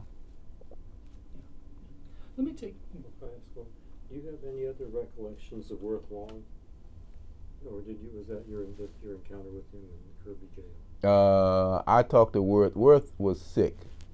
He couldn't come to the 50th anniversary, so I talked to him on the phone. He's in Atlanta now. He did some music. He did some ethnomusicologist. He was an ethnomusicologist. I don't know if officially or not, but that's what he did. He went out and found old blues singers and hooked them up. I made a movie about the blues together. So. Is that right? That's how you know him, huh? Yeah. Yeah. And I know he's known in legend and song, but not very many people have stories about him. Yeah. Well, there you got one. That was a good one. He was my man. That was my other idol. I wanted to be just like Worth, because he calmed the waters. Yeah. Let's take a break. Okay. We're back on after a short break. Mm-hmm. You're recalling another person you met in Posey, yeah. Montgomery. Posey Lombard. No, I knew Posey from Smith. Posey was a young white woman from Massachusetts who's now dead because of a car accident. Great artist, visual artist. But she committed to work for the movement after that and went to work somewhere in Georgia, I believe, with SNCC. But she and Worth were close. She and Worth were close. And that's about all I know about Worth from there. I mean, I've only talked to him that one time since then, and I was hoping he was going to come, but they told me he was sick. So I called him, talked to him, and he seemed upbeat, but clearly he was not the Worth Long that I knew. He lost a step. Do you, when you think back to the moment when you and Stu House are chosen to kind of be the two leaders of the 75 folks in the Mm-hmm. big enclosure? Nobody chose us. We just evolved. That's what I want to ask. Yeah. How do you think that? What was it about you that made you ready and an attractive candidate for that leadership role in that context? That's a good question. I saw things were going wrong and I spoke up and people listened to me. And the same thing with Stu. Stu had a little more experience. I had the experience of running a civil rights group at a college. He at least had the experience of being with SNCC somewhere. So I had no experience in dealing with folks other than college types, but I just decided that it was something that had to be done, so I just stepped up. How long were you in Alabama before going back up to Amherst? Oh, right after that, we got back in there in our cars and we started going back. Just, you know, I guess it was the same day that the march was over. That night, we were headed north. Any further thoughts about the culmination of the march?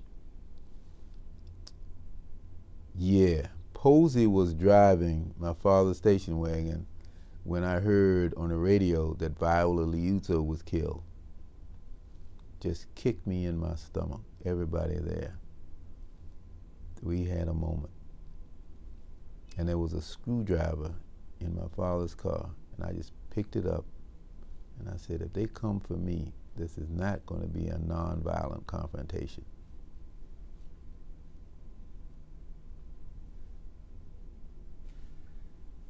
After your return, you were, graduation was just in front of you, a few months ahead of you, and and you would make a choice to go to Newark, in part because of a connection to Tom Hayden. Yeah. So let's turn the conversation towards all these many years that you've been in Newark, and in the early summer of '65, you came here. Tom Hayden was back in the Connecticut Valley, as we called it, for some reason. He'd been there in March for the Civil Rights Conference, but he was back to Amherst doing something.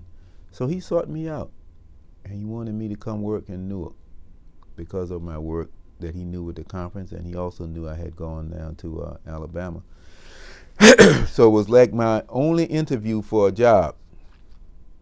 Nobody else wanted to interview me, and I didn't want to be interviewed. I don't even know if I had found out I was accepted at law school at that point. I don't think I had. So he said, the civil rights movement is over. I said, what do you mean? He said, Selma and Montgomery, that was it. You got the voter rights law, there's just not going to be anything else. And Tom was like that. He had kind of a prescient view about a lot of things. So he was telling me something that he'd figured out before other people had. So I thought about it too. And maybe within a day or so, I got the letter saying I was going to go I could go to law school. And so I said I could kill two birds with one stone. I can go to Newark and still go to law school that summer. I'm sorry, after that summer. If I didn't like Newark, I would just go on my way. But if I did, I would call that my home, and the law degree would be applied there. So as it worked out, I did like Newark. Lots of adventures there, which you probably want me to tell you about. But that's how I came to go there. I went home at the end of the semester, graduated. My parents wanted the big formal graduation, of course. I didn't particularly care, so I went for their sake and went home and came back up on a bus to Newark. Did you just mentioned that Hayden already was, looking past all the work in the South to a new type of phase of the movement, and I know that in many respects Newark then would be a place where the movement came and found an urban context, and the movement came north. Did you explicitly understand that that was your project when you came, or? Well, I did. The movement had already come north. I just didn't think about it as being the movement. Because what I was doing in Harlem, trying to build a playground with Dewey and Houston in 1964, that was part of the movement. The Northern Student Movement was part of the movement. I just didn't see me as part of that until Tom brought it home. So SDS had already been formed to do the same thing. I mean, the ERAP projects were all in the North based on that same concept. We have to take on what's going on in the North because it's harder, it's more about class in their minds than race. They were to be proved wrong. But that was the foundation that brought them here. Now these young people in the Students for a Democratic Society, or SDS, they were not Marxists, but they understood Marx. They understood Marxism, just as Julian Houston and Pigeon had. And when you applied the analysis, the class analysis, they thought that racism could be overcome if we adjusted the class background to include more people in the economy of this country. So they came to Newark based on getting people to get jobs. When they came here, they were supposed to be working with a group called the Clinton Hill Neighborhood Corporation, which was an older group of white liberals, mostly Jewish, who had been in Clinton Hill, which is to the south of here, for many years, since the 1950s, fighting progressive causes, fighting urban renewal, trying to make sure that there was no discrimination against blacks.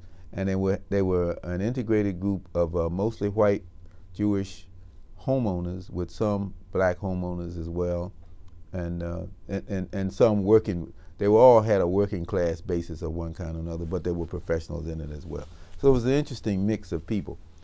But to make a long story short, the SDS people thought they were working with poor people, and they weren't. And the Clinton Hill folks thought the SDS people were going to just pick up from where they were, and they didn't want to do that. So there was a split. So by the time I got here, Tom Hayden and the other SDS people had moved down the hill into lower Clinton Hill, where there were fewer homeowners, practically no homeowners, but some, and a lot of tenants, and mostly black. Mostly black working class and poor living in the same neighborhood. So they had already organized people when I got here. They had been here a year, and they had a base of several hundred people, maybe 200 people, and on several blocks. And the issue that they came, which was unemployment, that didn't work. People didn't want to talk about their employment status. And as Betty Morris explained to me, one of the black folks who I met while I was here, people had jobs, they were just bad jobs. They were underpaying jobs. It was not that there was a lot of unemployment like it is now, but it was underemployment. It was the beginning of the era of the working poor. We didn't know it at that time, but that's really what it was. But what was on people's mind was police brutality, and landlords, and store owners gouging people. Because you didn't have credit cards then. People got credit, and the store owners would up the credit, and then there was a whole lot of bait and switch in terms of the product that you got. So that's what NCUP was doing, taking on those kinds of issues. And how did you find your way into a role here? What commanded your attention? What captivated you? What drew you into all this work? You mean once I was here? Yeah. I wanted to be an organizer. You know, and I saw that as really what I could get from being here. The SNCC experience taught me how to walk through the valley of the shadow of death and to keep a cool head. But I wanted to be an organizer, and here we were on a frontier that SNCC could really not compete with, because you did have that class aspect. I understood class by this point because I had been talking about it and reading about it and studying it. So I was ready for that challenge. How do you get black people organized in a context that's not purely racial, not purely racialized, but where you're not going to have people with white masks who are terrorists per se, but you have the police who are doing it legally.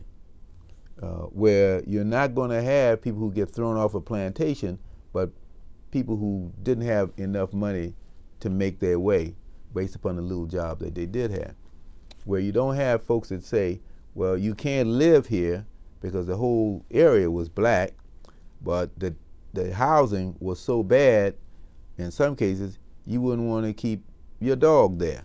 So how do you fight that? How do you get people involved in it? That's what kept me here, and I wanted to organize people to fight that kind of fight. You mentioned NCUP, the Newark Community Unity Project, yeah? Union Project. Excuse me, Union. Newark Community Union Project. Yeah. NCUP. And it set about this program, and you also would work with Phil Hutchings. Mm-hmm. Yeah. Yeah, yeah. Can you describe the range of organizations trying to begin this effort in Newark to find some progressive change strategies? Yeah, that's a good question, because NCUP was not the first by any means. There were people here who were already struggling against that same array of new enemy, if you will. Not new per se, but that new array or newly discovered array of forces that were keeping people down. So CORE was one of the allies of Newark, and then there were various combinations of people associated with CORE and various other organizations, the names of which I forget. One was called Anvil, A-N-V-I-L, I remember that, and there were some black labor unions and some preachers who managed to stay out of the clutches of the then Mayor Adonisio. So that was the coalition. There were some white rabbis. Rabbi Dresner was dragged through the mud in a CORE demonstration protesting lack of construction jobs at a school that was being constructed here, the Barringer High School demonstration. So you had a black and white coalition that was liberal. I would call it liberal, mostly liberal. And the NCUP students came on. They were the radicals, because they were insisting upon a form of democracy that nobody was willing to allow, and it was a form of democracy that had not taken root in this town. But the NCUP people said, let the people decide, and the people were then meeting to all hours of the night, just like in SNCC. People met all hours of the night to make most of the basic decisions. It wasn't into bureaucracy. It wasn't into one leader. Although, as it turned out, the leader was Tom. I mean, Tom was the main man. He was the big man on campus, so to speak. And then there was Barry Kalish. He was the big man, also competing for that same position, although they wouldn't have said it, but looking at it from the outside. And then there were the community people who had their own set of standards for what they wanted to see done. And there were people like Terry Jefferson, who you didn't really do anything unless Terry said what had to be done. She was the office manager. You had Bessie Smith, who was found discovered by the NCUP people, and she and her husband Thurman Smith were like mainstays of the organization. That's how we all got together and fought bad landlords, rats and roaches, little police brutality. Now see, that was interesting. The police brutality situation, and this is more from my review of the written record about NCUP as written by some of the organizers. A lot of the organizers felt, not a lot of them, but some of the organizers felt that police brutality was too volatile. Why? Because it was racial. There were white cops beating black heads. And you couldn't get away from that. And this was something they really didn't want to deal with, because they couldn't control the emotion of the people who were affected. And they thought it was going to lead to a riot. So they said, let CORE deal with that. So CORE had weekly demonstrations against police brutality, because at that time, people were getting beat up regularly and some people being killed. As a matter of fact, I came to Newark. The first day I came, I was in a demonstration, a CORE demonstration against police brutality because of a black man that was shot by a cop named Hank Martinez.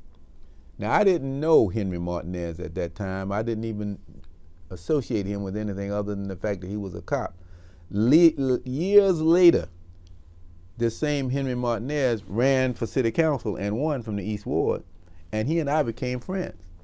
I had no idea that was the same man that I was in my first demonstration against on my first day in Newark, probably my first hour in Newark. I had no idea. He was a completely different man. I didn't see how that man could have shot somebody. And I didn't, you know how I found out? I found out by doing some research about what was going on that corner on that day. And I haven't yet to talk to him about that, and probably won't. How'd you judge the, of course what will happen in the summer of '67 is that the rebellion will suddenly dominate all of so much of how people think about this history here in the city. Mm-hmm. Prior to that point, all this festering tension, police brutality, terrible conditions in housing, underemployment, and.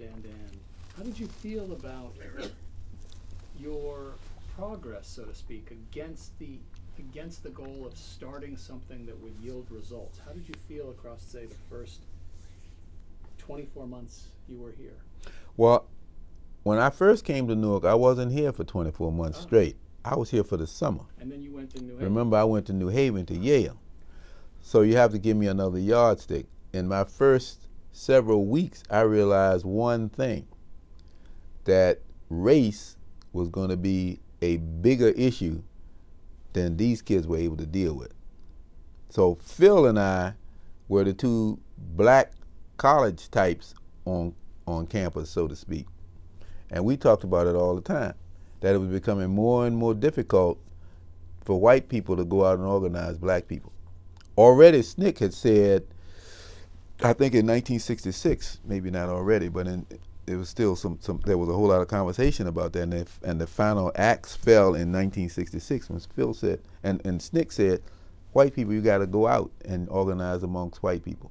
Carmichael replaces Lewis. And Carmichael replaces Lewis at a very tumultuous meeting where Lewis went away thinking he was the president, and they reconvened the meeting and put Carmichael in, and that's when the whole process of the purge began. You weren't there at that no, SNCC gathering. I wasn't there. Yeah. No. I was not a part of the SNCC hierarchy. I was just a grunt in Montgomery. That's all I was, a soldier in the army of the Lord. So I heard about this later. But it didn't happen overnight, because people were saying within SNCC and within Northern Student Movement and other places, white people can't do this. Race is predominant. Malcolm X, there's a lot of what he says people didn't go along with, but a lot of it people did go along with. And there were other nationalists raising that same issue. The integrationists in the movement were losing ground. King was losing ground on that level, because he saw it himself. I can't go out telling people to be nonviolent in the face of the kind of violence I saw in Chicago. And I can't keep continuing to tell the nationalists that they're wrong unless America gives me something to work with. So all of that was militating against it, and we saw it on our little microcosm here in Newark because of the police brutality demonstrations that just were just that far from getting out of hand, because people had just taken as much as they could take and just weren't going to take it anymore. So SNCC then, Phil organized SNCC in Newark with the support of Tom at the second SDS office that we had in town, which was in the Central Ward. You had the South Ward, which was based on the landlord, tenant, and the store problems. But in the Central Ward, the NCUP office here was just kind of like a hangout for young men, mostly. And that's where Tom spent most of his time cultivating people here, and Phil, and eventually that became the SNCC office. Whether it was in 65, I don't think, no, because 65 I was still here. Maybe after I left in the summer, it became the SNCC office as well as the NCUP office. But then Phil and SNCC began to take that separate line of black power. Mm-hmm. Well, you thought you were yeah. Oh yeah. And I was talking about race. Mm-hmm. So it was impossible to do anything in Newark without addressing the racial issue, and so we looked at the double-edged sword that white organizers presented. Some people like to talk to white people. They thought it was great that some white people wanted to come into the neighborhoods and help. Some people didn't. Newark at that time in 1965 was full of people who had just come from the South. This was the tail end of the second great migration from the South. So people were here who had the Southern experience. And a lot of people didn't trust white people. A lot of people loved white people and wanted to be with the white people, but that same racism that created that kind of inkling within the wannabe mentality also created a great deal of hostility. And we were beginning to see that there was more hostility, and we couldn't get people to understand that these white people over here are different. Took up too much time and energy to explain that. And I found that on the block, because at some point I was organized, I was given my own block to work with Corinna. Corinna and I had a new block. Corinna failed. I must have been doing all right because they assigned me and Corinna to work with each other on breaking open a new block over in the Central Ward. The issue there was a stoplight. How are we going to get a stoplight? That's what the people said they wanted to do. And amongst the people was a man named Billy. And Billy said, I can work with you, but I can't work with her. Later on, Billy became a Muslim, or he already was, I'm not so sure which, but he knew the Muslim line. He knew the NOI, the Nation of Islam line. And he challenged me, and it made me worried. Phil and I talked about it. I didn't want to stop working with the students, and I didn't for the rest of that summer, because I still believed in an integrated movement, and I thought the whole class issue was the best way to deal with it, but it was becoming more and more impossible.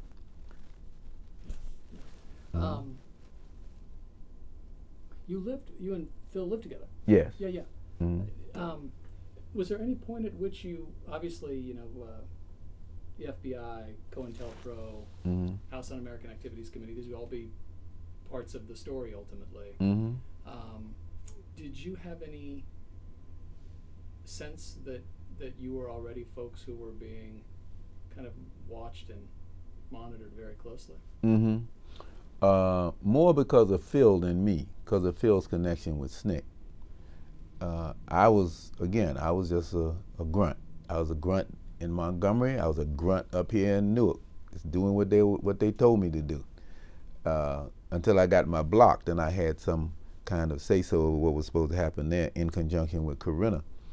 But a little later on, I guess it was in 1968, I look back at that point because in 1968 there was a House Un-American Activities Committee meeting, and at that point some policeman came from Newark and presented a letter from me to Tom Hayden saying, yes, I'm going to come to Newark. Now, I didn't give him that letter. I'm sure Tom didn't give him that letter. Who the hell gave him the letter? And he accused me, and it was really an accusation, he accused me of living with this hellraiser, Phil Hutchins, who everybody knows is a hellraiser because he's affiliated with SNCC. And they were all trying to blame us for the riot, for the rebellion. It was a conspiracy. That was the context. That's how this House Un-American Activities convening took place. HUAC had lost its pop by then. They did their damage in the 50s, and in the 60s, nobody was really paying attention to them.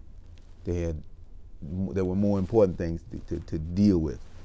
But I just offer that to show you that we were under surveillance at that time. Another time I went to California to see my sister, who was alive at that time, living in Los Angeles, and I came back and my bag was open. And I wondered what happened to my suitcase. A few days later, Jimmy Hooper, who was the head of CORE at that time, Newark CORE, said, I understand you went to California. I said, how'd you know that? Because the FBI asked me, what were you doing in California? And I put two and two together. They had searched my bag when I came back because they wanted to see if I was bringing anything in. And the third piece of evidence, also in 1968, all of this is post-rebellion, where I've become more of more than just a yellow sticky. I was asked to go on a trip to Europe to look at new towns based on some groups' interest in how they knew I was interested in housing because of the work that I had done with the medical school fight. And so I was asked to go kind of at the tail end. So I got my passport and I went. And in France, I ran into this young woman named Jackie. And I was surprised because here she was in France and here I was in France, and we have this great reunion at this automat. People don't know what an automat is now, but that's the way that was a fast food restaurant of the day. So I'm buying food, and this fine lady comes up, and she looks at me. I look at her, and we had this big reunion in the automat. Oh, ah! And everybody's happy, happy, happy. But to make a long story short, we got together later on that day, and she started asking me questions about what was I doing in France? What was I doing on this trip? Who did I see? What was I doing? Blah, blah, blah, blah, blah, blah, blah, blah, blah. And so I'm thinking that, she's attracted to me because I certainly was attracted to her.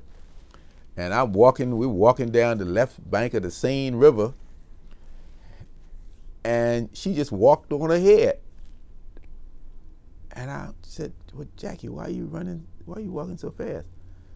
And she just kept walking. I walked faster, she walked even faster. So at some point, my ego said, I don't need this. So she walked on. I've never seen her again. She never contacted me. I put two and two together. She was representing the man and wanted to find out why I was there and what I was doing. Well, she got the confirmation that she needed, that I was really harmless, because I really was there to look at some houses in France, England, 2 or 3 other places. Russia, we even went to Russia. So that's the kind of thing it was. Yes, there was presence all the time. And then later on, I'm just thinking about this too. I got permission to look at Governor Hughes's papers down in Trenton. He and I became friends after the medical school fight, and I asked him, could I take a look at your files, because I'm thinking about writing a book. This was long before I actually wrote anything down. And he gave me permission to look into his files, which was replete with all kinds of stuff from people that I knew who were informing on us to the police. And I was amazed. So that's the way it went. Yeah. I'm sure you weren't, well, let me just check. So 65 to 66, you're the 2 academic semesters, fall and spring, you're up in New Haven. Yeah. New Haven. Right. Summer 66 here again. Right. Fall of 66 up to New Haven, and then spring to New Haven. Right. And then summer of 67. I'm back. Yeah. And I'm sure well, you can tell me. I'm presuming that it didn't surprise you, but were you anticipating open conflict in the streets of Newark? It had happened other places already. Yes. Everybody was predicting it. And people were just, probably people have some bets as to whether it was going to happen in Newark at the particular time that it did. But I was coming back from Philadelphia, from Black Power Conference down there, and I heard it on the turnpike. I was kind of sleepy, but I woke up then, driving my Ford Fairlane, and so I came into Newark because I heard the city had been sealed off, but we could get in. We knew the streets. So I came in, and I think I went home that day. But the next day, or it could have been that same night, I was in the car with 3 other guys. I think it was the next night, because these people didn't go to Philadelphia with me. And we were just riding around looking to see what was going on. And 2 blocks from here, on the street next to the AME church, whose name I will remember in a minute, but I can't right now. I think it was Court Street. Going up a hill, I heard the sirens coming. And I looked through my rearview mirror, and sure enough, there was a cop car bearing down on us. We were out after the curfew. They pulled me over. 4 guys get out, pistols, shotguns, up against the car, motherfucker. Which, of course, we did. And they searched us, found nothing on us, and then they told me to open the hood. Now, fortunately, I had law books that I had forgotten to take out, because there was a tense moment there, and the sergeant said, okay, these guys are law students, let them go. But the other police, they didn't want to do that. Shotgun man had that gun on all of us at the whole time, leaning up against the car, and he wanted to do us. Pistol man too. But the sergeant, who was supposed to be in charge, had to say it again. These are law students, as if to remind them, you're going to have trouble explaining this one if you kill these guys. Now the other guys were not law students, but I think he was trying to save our lives. So at some point they made a decision, holstered the guns, shotgun down, jumped in the car, and tore on up the street, turned right at this street right out here, High Street, and went over wherever they were going the next time. That was the first time I looked down the wrong end of a shotgun. We need to pause. Okay. I have to change the disc. Everything's cooking. We're back after a short break, and we've swapped drives, if that is something we want to make note of. Mr. Williams, I'm interested in the following. You had been in Philadelphia for a Black Power conference, and you come back and tremendous tumult in the streets, 5 days in Newark. How did you assess what was happening? How did you think about it? How did you add it up at the time? Well, at the time, after that first encounter with the police, I tried to stay undercover as much as I could, especially living with Phil. At some point, we just left the house and went somewhere else. We were in a basement apartment, but I think they might have had the wrong address, you know, because that HUAC report has us at 642 High Street, but it was really 624 High Street.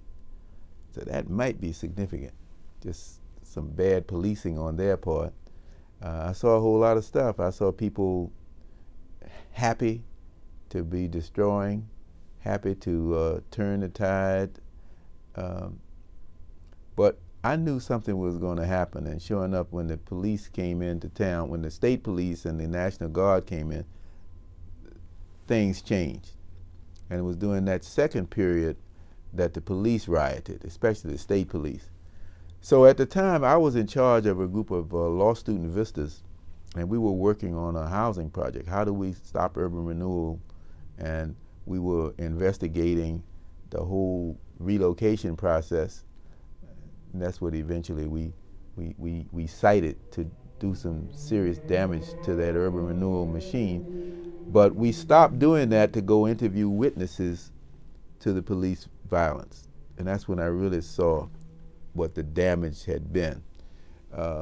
So my law students took information. I remember one, there was a bar in the South Ward where 2 young men had come in after the thing had been looted and were still looking for whatever they could find.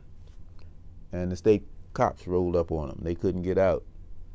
So one of them hid, and the other one said, okay, I'm here. The cop said, what do we have here? This is based on the witness that I interviewed. And then they just began to systematically shoot him. And they shot him 40-some times, including in the top of his head after he'd fallen to the floor.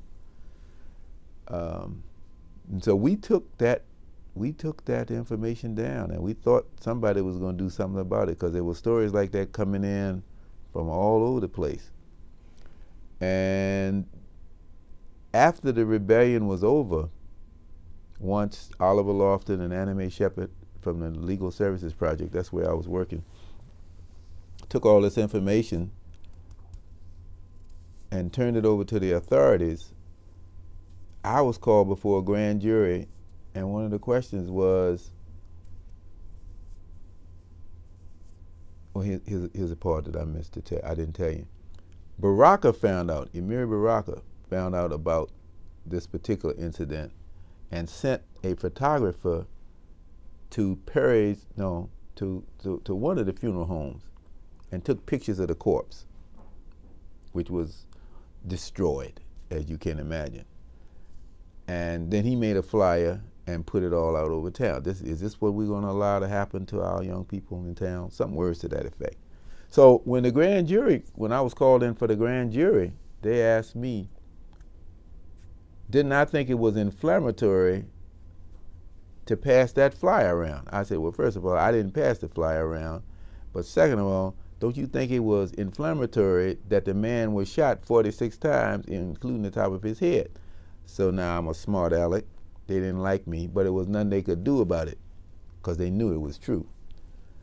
So as the time went by during the actual time of the rebellion, it would just became more and more stories like that, and people were really whipped.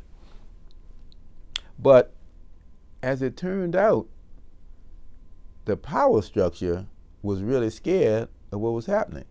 There was a woman named Louise Epperson. I wish she were alive so that you can interview her.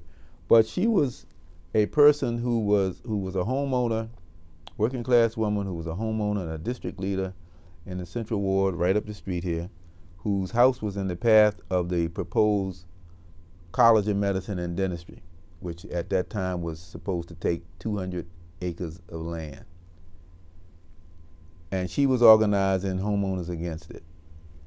And she said, when interviewed, before the rebellion, I couldn't get anybody to talk to me. But after the rebellion, and she had this twinkle in her eye, everybody wanted to talk to me. So it was that kind of experience. So Phil and I said, well, we got to do something about that. We got to caption, bottle some of that energy that's now running in our favor. The tide has temporarily turned in our favor despite all the violence which nobody wanted. What can we do with that image of that black man with that brick? What can we do to turn things around and make things better? Out of all of that, and actually before I ask that next question, can you say a word about Baraka's United Brothers? Well, the United Brothers was formed, I think the letter came out in December of 1967. Baraka came back to Newark, because he was born and raised here, in 1965, but then he went out to California and met Ron Karenga and became very much influenced by what Karenga was doing in Los Angeles with his group called US, just U, capital S. And he wanted to do something like that here. But he had another concept in mind of electing a black mayor, because this was a majority town. And he understood the whole concept of a black united front better than most of us did. He'd been to New York and been on the front line with a lot of people who were thinking thoughts that we just weren't thinking at that particular time. And he was in a position to do that because during the rebellion, he was beaten badly by the cops. He had a national reputation, but not that many people knew him here, except the people he grew up with.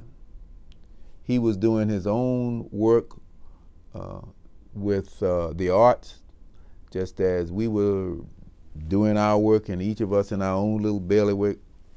He was doing his with the arts in a with a group called the Spirit House Movers. But when he got beaten and the cameras went all over him, his name became much bigger than it was. And so he then the Black Power Conference came about during the last days of the rebellion anyway, and folks said, well, you need to stop that, and they said they're not going to stop it. Wright was his name, forget his first name. Wright was the guy's name who was in charge of that, and Baraka became the keynote speaker at that particular event, and from that point forward, he was the man. So he was in a position to call together a lot of people, most of whom were his friends from college, I mean not from college, but from high school and other, growing up here in Newark. And he included some of us who at that point had taken on a leadership position. My position was, as I told you before, I was just a soldier in the Army until after rebellion, when we resurrected the medical school fight. We resurrected a fight that had really been lost because the community had come together in the spring of 1967 to demonstrate at City Hall about this medical school proposed. There was a lawsuit, and they lost the lawsuit which was based upon an incompletion of testimony at the blight hearings to determine whether the land should be taken. So they lost that. But during that time, a man named Colonel Hassan some of his people had taken and knocked the books out of the hand of the clerk, and the people said, whoa, so everybody started coming to see what was going to happen next. So it became, he became a cause célèbre, and the event became a cause célèbre, and it was said that the medical school fight was one of the reasons for the rebellion. So I had nothing to do with any of that. I was in the audience sometime when that happened, 1 or 2 times when it happened, because I came down and saw it from New Haven. But I wasn't anywhere near the leadership of that. But after the rebellion, Phil and I put together this organization called the Newark Area Planning Association, or NAPA, N-A-P-A. And I had been in New Haven and talked to some of my friends at the Planning and Architectural School, and I said that medical school is too large. And we started talking about an alternative plan. The idea was they would build a massive footprint through urban clearance. Mm-hmm. Yeah. 160 acres was the original proposal, or something? Oh, it was 200, and then 200. It was brought down to 180. Yeah. And so I asked the planners up at Yale, what's the smallest footprint you can give us? And they said, well, we can use American Medical School Associates, American Medical Association's standards, and we can give you a 19-acre footprint. How? By going up. So that became the rallying cry for the new opposition. So in my little office over on the corner of South Orange and Bruce Street, which was an old candy store which had no heat and hot water, we had a press conference. In addition to that, I had gotten in touch with the Legal Defense Fund, and the Legal Defense Fund said they would handle the case. So Jack Greenberg sent over a young man who was our lawyer, and it was the complaint was going to be made to HUD and the HEW based on the insufficiency of housing, the research for which had been done by me and my visitors the summer before and into 1967.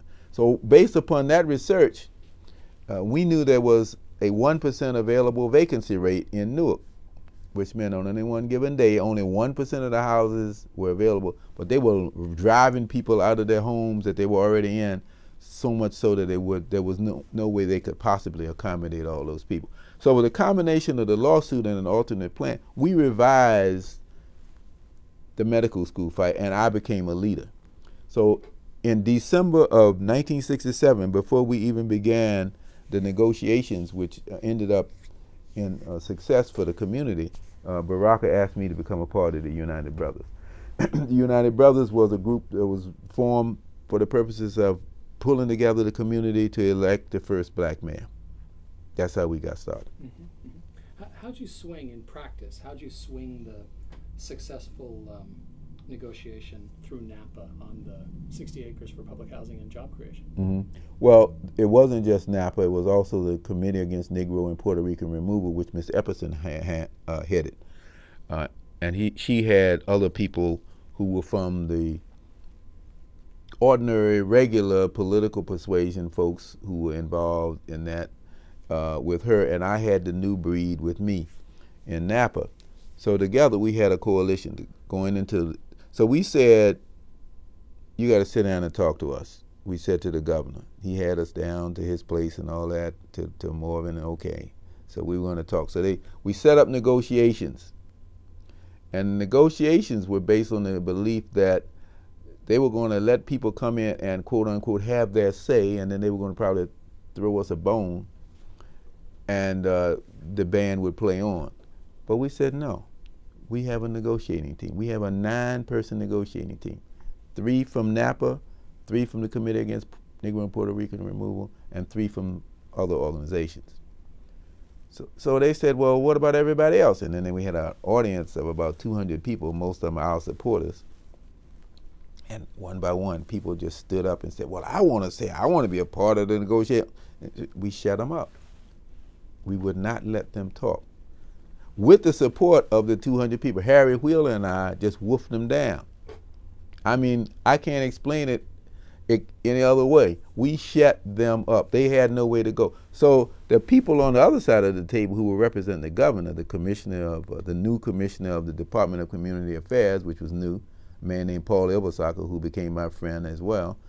Ralph Dungan, who was the head of the New Jersey Department of Higher Education, and various other people who worked for them, they said, well, okay. So over the period of months, we negotiated an agreement. And we had done our research. We had our supporters from Yale, of course, but we also brought in other people who were experts on affirmative action, hiring. We had people on housing. We had people on health. We had all. So we negotiated what's been called the medical school agreements. And that's where we got 60 acres of land for vacant urban renewal land for housing, which was done by nonprofit groups here, headed by a housing council, which we set up, which I ran eventually. About a year later, that happened. We said we want the Model Cities program. We want to have that group set up who was set up as the advisory committee. We want that whole group thrown out because it was the mayor's buddies and henchmen. And we had an election. I was elected to that along with other people. We had that covered.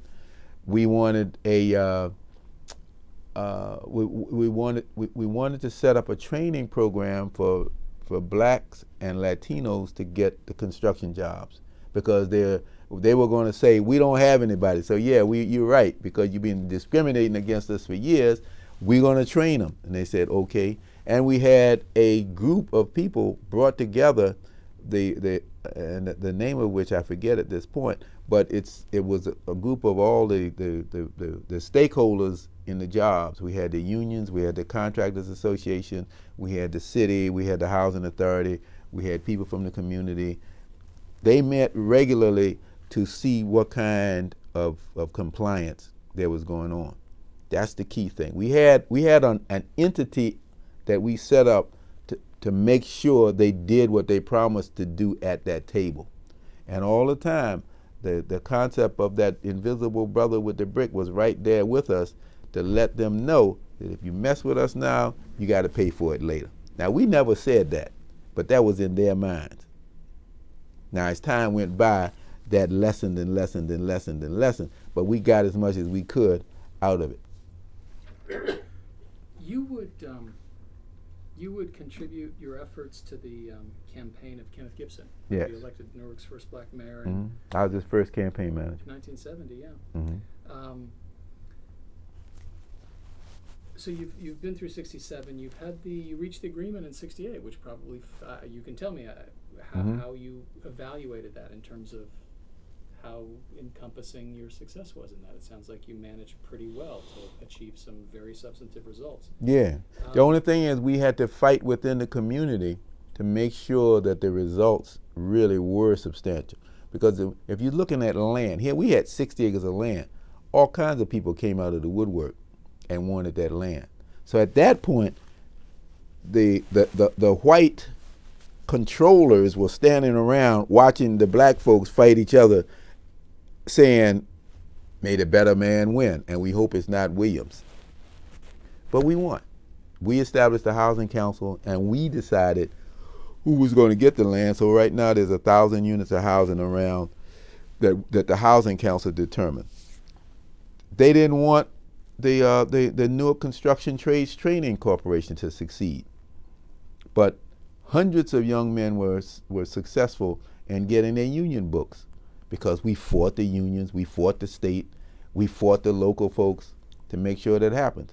People, Gus Hindenburg was involved in that, George Fontaine was involved in that, Jim Walker, those were the people who handled that part of it. We backed them up, they backed us up when we needed it. So those were the two most exciting, and of course the Model Cities election produced a whole new set of characters that hadn't happened before, including myself, to become involved with a federal program of that magnitude, which is $5.6 million, and we had a joint veto. If we didn't like what the city wanted, we could veto, and of course if they didn't like what we wanted, they could veto. All of this came out of the agreement. I don't think we had that anywhere else in the country. Right, right. Mm-hmm. Gibson's elected in 1970. You Mm-hmm. obviously are very close to the mayor. Mm-hmm. What's your feeling about how you've managed through the late 60s and Mm-hmm. where you stood at that point, and how did you feel about prospects Mm-hmm. for further change and kind of building the world you were trying to build? Well, I was high on the results of the medical school fight, what we were doing at that time in the street organizations that we had, the fact that it wasn't a Democratic Party group. It was not just them alone. We had some of them with us. But the real momentum for this thing came from the people from our civil rights and black power groups that had put Gibson in office. And I think he knew that. He said that success in the years that have followed. But when I got the job, and he had promised me the job earlier, I think, and I was happy he lived up to that. I learned the potential in the job from being on the Model Cities Neighborhood Council, and I learned how that particular position was what I wanted if he won. So he won, and so I was in charge with planning most of the federal money that was coming into the town, which was substantial. I was 26 years old at that time. I was making $26,000. That made a whole lot of people mad, at least raised some people's eyebrows. So there was a lot of an attempt by our part to continue what we had started in the street, just to bring it into the suites. We wanted to make sure there was democracy for the people in the city and that they got the best of whatever was possible. So that was what was in our minds, because that's what we grew up on. Baraka, I believe, wanted that as well. But see, Baraka had a big, heavy organization at that time called Committee for a Unified Newark, which was the main group that pulled the folks together to put Gibson in office. But it was a cultural nationalist group. A lot of people didn't like cultural nationalism, including me. I didn't think that I thought it was somewhat artificial to go and say we're going to speak Swahili and then put on West African garb, and we were all supposed to be therefore legitimate, and anybody who wasn't doing that was illegitimate. I didn't believe that, because at the time I liked to wear jeans and I liked to eat pork chops, which I don't do now, but at that time I thought I was just as black as anybody else, all right? So there was that conflict within the community that Gibson took advantage of to a certain extent, because he was not really one of us.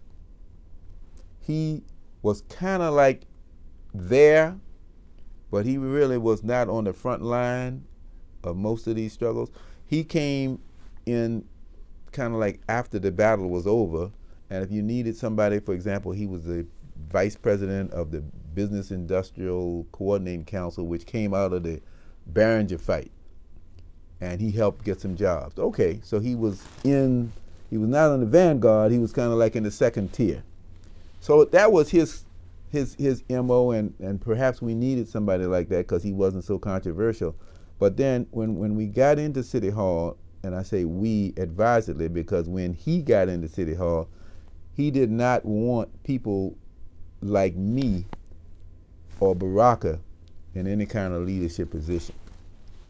So he handled us in two different ways. Me, I worked for him, so eventually he fired me because his people told him that I could not be trusted, I was going to take his job, but all I did was make him look good, because from that $5.6 million that I raised with the Model Citizens Program, I doubled that, plus brought in the best, what the HUD called the best housing redevelopment process, housing rehabilitation project in the country, called Project Rehab, which was another umpteen millions of dollars in mortgages.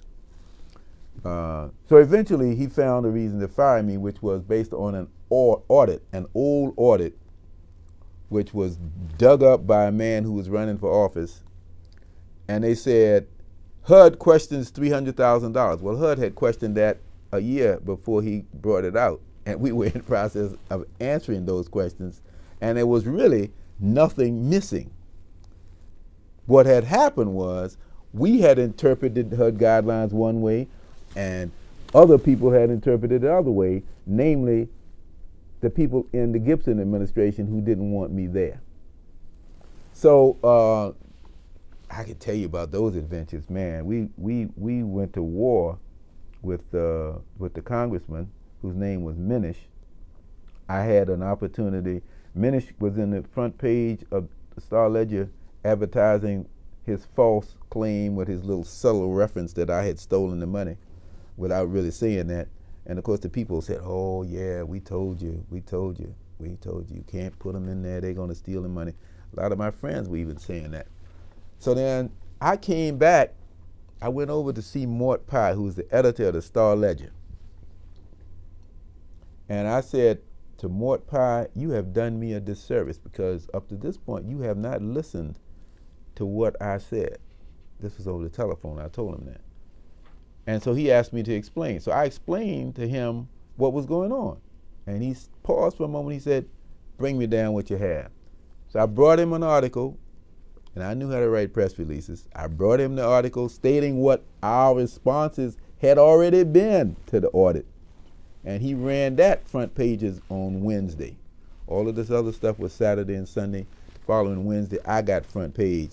So then some of my friends came back and said, oh, now we're seeing what you're saying. Yeah, you're not so bad after all. But Gibson didn't like that. So as I was gaining more and more support, I was on television, I was on this guy's show, I forget the guy's name, but it was the equivalent of a Jerry Springer type show where he comes on and vilifies the people. So I was on there and he was asking what he thought were hard questions, and I was just giving him back the right answer. And so he said at the end, you know, Mr. Williams, there are good guys and there are bad guys. And I have decided, and there was this pause, because he's got this rabid audience all around him, that you are a good guy. The audience explode, yeah. He comes up, shakes my hand. I'm standing there smiling, my father's grin. And so the whole thing turned around. And so Gibson at one point called me and, there was Minish, because I said at that point in the newspaper, I said, Minish was just setting me up as a scapegoat. So Minish had to respond to that. And he says, okay, so I'm gonna have a hearing. So he called the hearing. This was before the TV experiences, I think. He called the hearing and it was a tie. I mean, he had his guy come out and say that I was wrong. I had my own notes which said I was right. So, you know, when you get a U.S. congressman into a tie in a public forum, you're doing pretty good. But one thing was very clear. You asked me how I was, what I noticed. My comptroller was not there with me. He had been told by Minish's people, don't show up, because they thought I needed him to get the information. Hello, I'm a lawyer. I had been wrestling with this thing. I knew this stuff inside and outside, and everything he threw at me, I threw right back at him, even with nobody there on my staff. None of my staff showed up. My director, my deputy director didn't show up. Nobody showed up. I was there by myself. So then after that, and after the television series, Gibson calls me in and says, I want you to resign. I said, why? He said, because of the audit. I said, well, by this time, I know you don't want me, but I want time to answer and respond and get this thing out of the way, and then I'll leave, because I had planned on leaving anyway. I didn't want to be there anymore. And he said, no, you can't do that. I'll give you 30 days to make up your mind. So during that 30 days, I collected all the documents that I had, that I knew I needed, because I thought somebody else was going to come after me with an indictment, which they never did. And I'm going to tell you why in a minute. And so he called me in at the end of the 30 days and fired me. Now, there was one more incident in that, too, because I was going to have a rally, and I expected 400 or 500 people to come out to run Minish out of town, and he told me, don't do it. And I said, I'm going to do it. The mayor told you that? The mayor told me that, through an intermediary. Of course, he didn't have the guts. He didn't have the balls to tell me this himself. And so the intermediary came back and said, anybody who on your staff who goes to that rally would be fired. So I told my people to get the word out, but they showed up anyway. Most of them showed up anyway. Not my top staff, but the little people showed up anyway. I had 400 people, and Ray Brown was the main speaker, asking, why wasn't the mayor here? Ray Brown, the famous lawyer who had been the one who got Baraka out and who got a lot of other people off because of his excellent legal presentation. He said, why isn't the mayor here, and why is he trying to get rid of Williams? So anyway, the mayor had the power. He got rid of me. So I went on to set up my law practice. But about a year later, maybe a few months later, I'm on my way to Washington for some reason. I get off the old Eastern shuttle, and there's this little man who comes up to me and starts talking, Mr. Williams, you don't know me, but I was one of the auditors when you were the director of the Model Cities program. So I immediately stiffened. And this guy says, he's a little guy. He says, the prosecutor came to me and asked me, was there anything there to indict this man on? And I told him, in no uncertain terms, there is nothing there. He turned around, walked back into the crowd, and I've never seen him since then. True story. So that's what happened to me with this great new city experience. I was not able to apply all of the skills that I wanted to. I was able to do some things. Baraka had a similar experience with some housing he was trying to build, but that's a whole different story. I'll let him tell his own story. And the mayor flubbed him up with that, and as a result, he lost all of the programs that he was trying to do, including building that housing. And he just kind of put cultural nationalism aside and decided he was going to be a Marxist. He said, I'm a communist now. And so he made that abrupt turn. A lot of people couldn't go with him. So now he is still just as famous as he ever was, as a writer and as a playwright and a poet.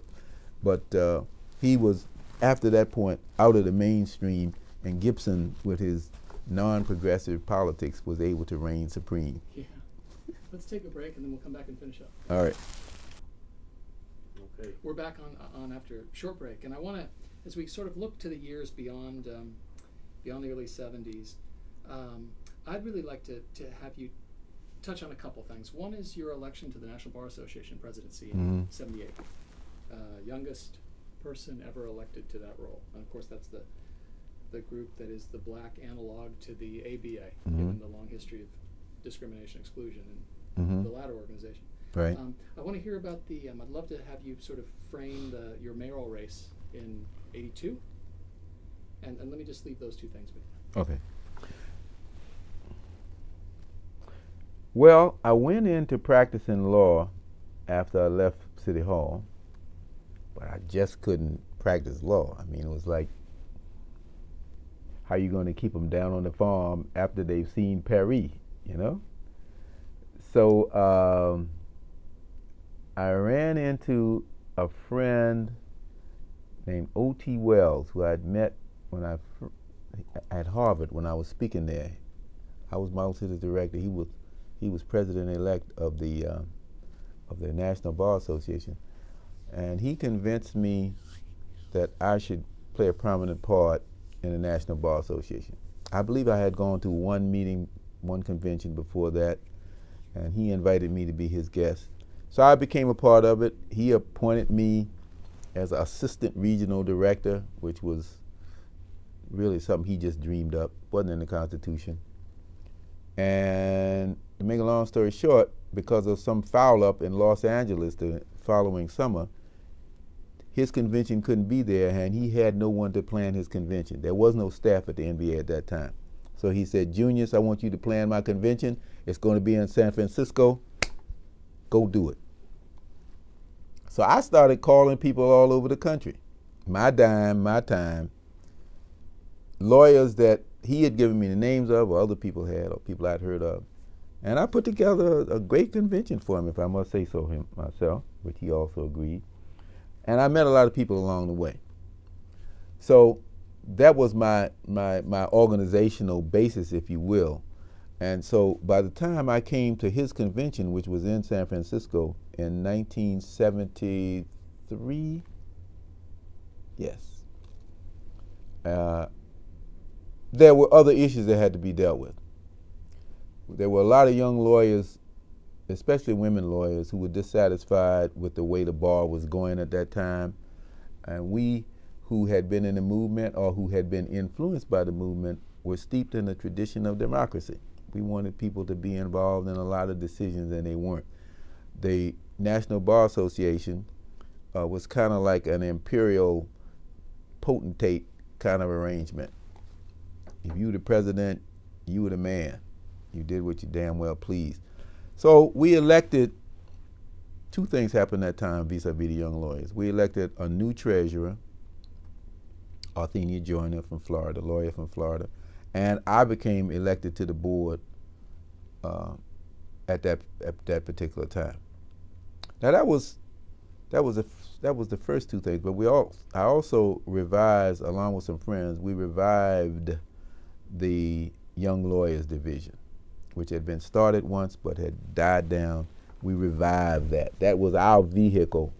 And I drew upon the knowledge I had of the people around the country that I had been calling, some of whom were young, some of whom were not so young, to make that organization very viable. So to make a long story short, the Young Lawyers became a campaign enterprise for young and aspiring lawyers who wanted to see some change come about, to make the bar more interested in issues than just conspicuous consumption amongst some very prominent black attorneys, as it had become. So the next year in Chicago, I ran for 4th vice president. Then the next year, somewhere, I ran for 3rd vice president, and then 2nd vice president. And then it was time for me to run for president-elect. Nobody ever ran against me because I had the young lawyers as a basis, plus the women lawyers, because I believe the women lawyers in '74 were formed, and it was like a complete overlap because the women who were in the women's division were also in the young lawyers division. So we always had a coalition, and we were able to go into each of the large delegations, and we would offer trade-offs. You support our candidates, we'll support yours. So that way I parlayed my way up to becoming president-elect.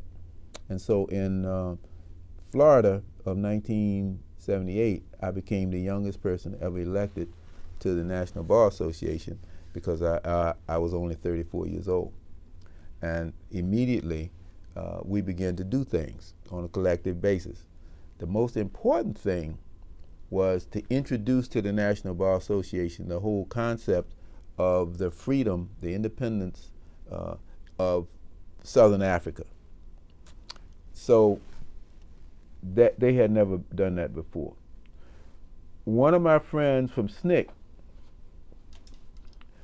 was very influential in this next move. We knew that the racists in southern Rhodesia were trying to prop Abel Muzawarwa up as the next god coming for African independence, but they really weren't going to give them any independence.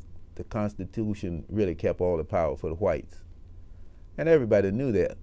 But we were lawyers and we knew how to say it. So my International Affairs Committee dissected that and did a very wonderful paper. As a matter of fact, the guy who is now the head of the NAACP Legal Defense Fund was the head of that committee, whose name I just cannot think of. This is terrible going into the historical record. I couldn't think of his name. Teddy Shaw. No, Teddy Shaw was not. Teddy Shaw was gone before that. It was Julius Chambers and I think Elaine Jones, Teddy Shaw, and now this guy, John, he'll come to me in a minute. Sorry, John. So the committee, otherwise, it was a very legally scholarly document, and we knew we had something, but it was just going to be another document. So I called my friends from SNCC, and I asked, can we get this before the United Nations Africa Group, the Organization of African Unity? So we were able to go to the United Nations. The organization heard what we had to say. There was a rush for copies. Not only did the OAU accept it, but it was adopted by the General Council of the United Nations as an official document of the United Nations on the question of independence for Zimbabwe. And it was translated into 7 languages and sent all around the world. A friend of mine from Ghana sent me an article, front page, lead article in the Ghanaian Times. Black lawyers champion Africa rights or something like that. So it was like my movement days were coming true.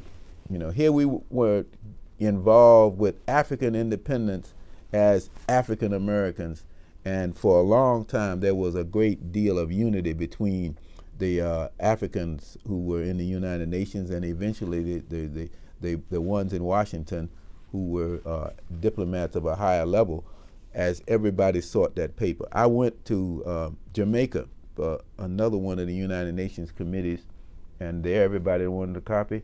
I got invited to Cuba because of that paper, which I eventually did a year later. I had an idea to bring lawyers and doctors and nurses and pharmacists, not pharmacists, dentists to Zimbabwe. That got shot down because the Zimbabwean ambassador, when Zimbabwe did become independent, they were very grateful for what I had done, what we had done. He didn't call me back in time for me to get this Ford grant that I had set up. Ford vice president says, Mr. Williams, this thing is going to die unless we get the Zimbabwe government to agree, and he never got back to me.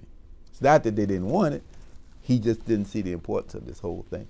So the good part of it was that I was able to parlay this paper on the behalf of the NBA into a position where black lawyers could really help in the independence of Zimbabwe. And here's the crowning achievement was my people in the White House got the document to Jimmy Carter and got him to hold on to sanctions because of the document. That's what we were told. So that was probably the most significant aspects of what I did when I was president.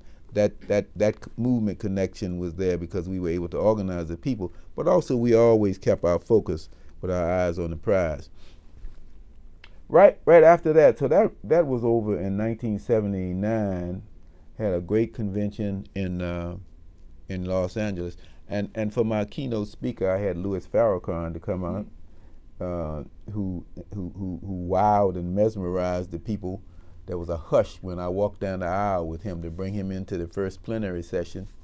I had met him in New Haven when I was up there, and he was the Muslim minister in charge of the mosque there. It's another story. But he wowed him. He spoke for about an hour, and everybody gave him about, must have been at least 10 standing ovations. When he got finished, he had everybody in the palm of his hand. So that's how I went out. Next year I went to Cuba. The following year I went to Harvard for the, I called Paul Ilvasacker, who was my friend from state here in New Jersey, if you remember from the medical school fight. Mm-hmm. He was then the dean of the education school. So he said, I got something for you. I said, I'm tired, I need something to do. So he got me in the Institute of Politics at the John F. Kennedy School at Harvard for a semester.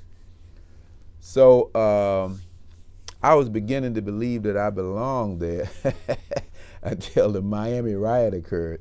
I wrote an article for the New York Times. I wrote an op-ed piece. That was my first op-ed piece anywhere. And that kind of brought me back to earth. So I said, I got to use all these skills and the talents I have to go back to Newark, and what can I do? Gibson had been there for then going on 12 years. Very little had changed. He had not used the power in the street to match that power which he had in the suite to force any kind of real change. For example, he was raising taxes. The state was not giving enough money, kind of like it is right now. So here he was saying, I'll take whatever the state will allow, and still begging for money from the feds. And it wasn't coming because now we were in the age of Reaganomics. So the power of the people was divorced from the power of the institutions that we had created an entree to. Bad English, but you got the point. So I wanted to correct that, and I wanted to create another movement to get me in there so that I could make sure that the independent organizations that had been killed by Gibson could be revived, and we could once again get the kind of power we needed to back up the folks who had been elected and put into office. Obviously, I didn't win. I didn't have the money he had. There were other people running too. I didn't have anywhere near the money that was necessary. People told me I should have run for council first, but I thought the time was now, city council. I thought the time was now, and once I got involved in that whole process and I saw what you needed to do to raise money, I realized that was not me. I couldn't do that. Because you have to be kind of like all things to all people, and I wasn't that. I was for the people, quote unquote. And I knew what that took, and I was interested in people, empowering people. I was interested in people becoming a part of the process, just as I always had been. So I realized that was not the vehicle that was cut out for me, because I would never be able to raise that kind of money. So that answers your question. Sure. Mm-hmm. Okay, you keep going. I'm just changing. I think John's going to change a video card. Yeah, but you can keep talking. Okay. It's not Okay. Mm-hmm. Let me ask to kind of wrap up. You're doing very interesting and forward-looking work here at the Abbott Institute, and can you describe that and how you connect all this history to struggles that you can envision may one day be fought by some of the young people here today? Mm-hmm. I was the town attorney in Irvington because I had a good friend, Sarah Bose, who became mayor, and she originally asked me to be counsel for the city council, where she was president of the council in Irvington, which is a town next over from Newark, a town of about 50,000, mostly black. And then when she became mayor, I helped her in her election. She asked me to be the town attorney. So once she decided, excuse me, not to run again, I decided I was going to do something here in Newark once again. There was a program called the Abbott program, which was in trouble. It was always in trouble right from the onset. In 1981, a group called the Education Law Center filed a suit saying that you have to match the money, state of New Jersey, you have to match the money that the suburban schools are getting you have to match the money that they're getting and put that in the urban schools. I don't know if that came out right, because it's getting late in the day. I'm going to try it again. Is that a claim of the state constitution? Well, it was based on the state constitution, which has thorough and efficient in its language. And so the constitutional claim was upheld by 7 white men over the age of 50 with a whole lot of money. They saw it. They said, we have to have in the city the same amounts of money that they spend in the suburbs, not just the average amount, but the higher suburbs are paying. That's what you need to have real school reform. And they prescribed a school reform program which had supplemental programs which, if necessary, and they always were, you have to pay more, state of New Jersey. So now no governor since that time has agreed to that in total, Democrat, Republican. So I said it's time to get the parents involved. So to make a long story short, I went to some foundations and I said, we're going to build this organization at Rutgers based upon our ability to teach people how to become involved. We're not going to have an organization, but we're going to teach people how to get organized. So I have been able to bring all of my skills and all of my memories and all of my ability to help people strategize to do different things, whether it's on a little school basis or whether it's to help save the Abbott program or whether it's to now helping young people to become involved in the process. I said we've got older people involved as parents. Let's get the ultimate beneficiaries in here. Because when I was that age, I was thinking about becoming a member of SNCC. No such thoughts have been going on regularly on the part of young people today. There have been spontaneous outbursts. There have been people who want to mobilize to do different things. I'm not saying nobody's conscious, because they are.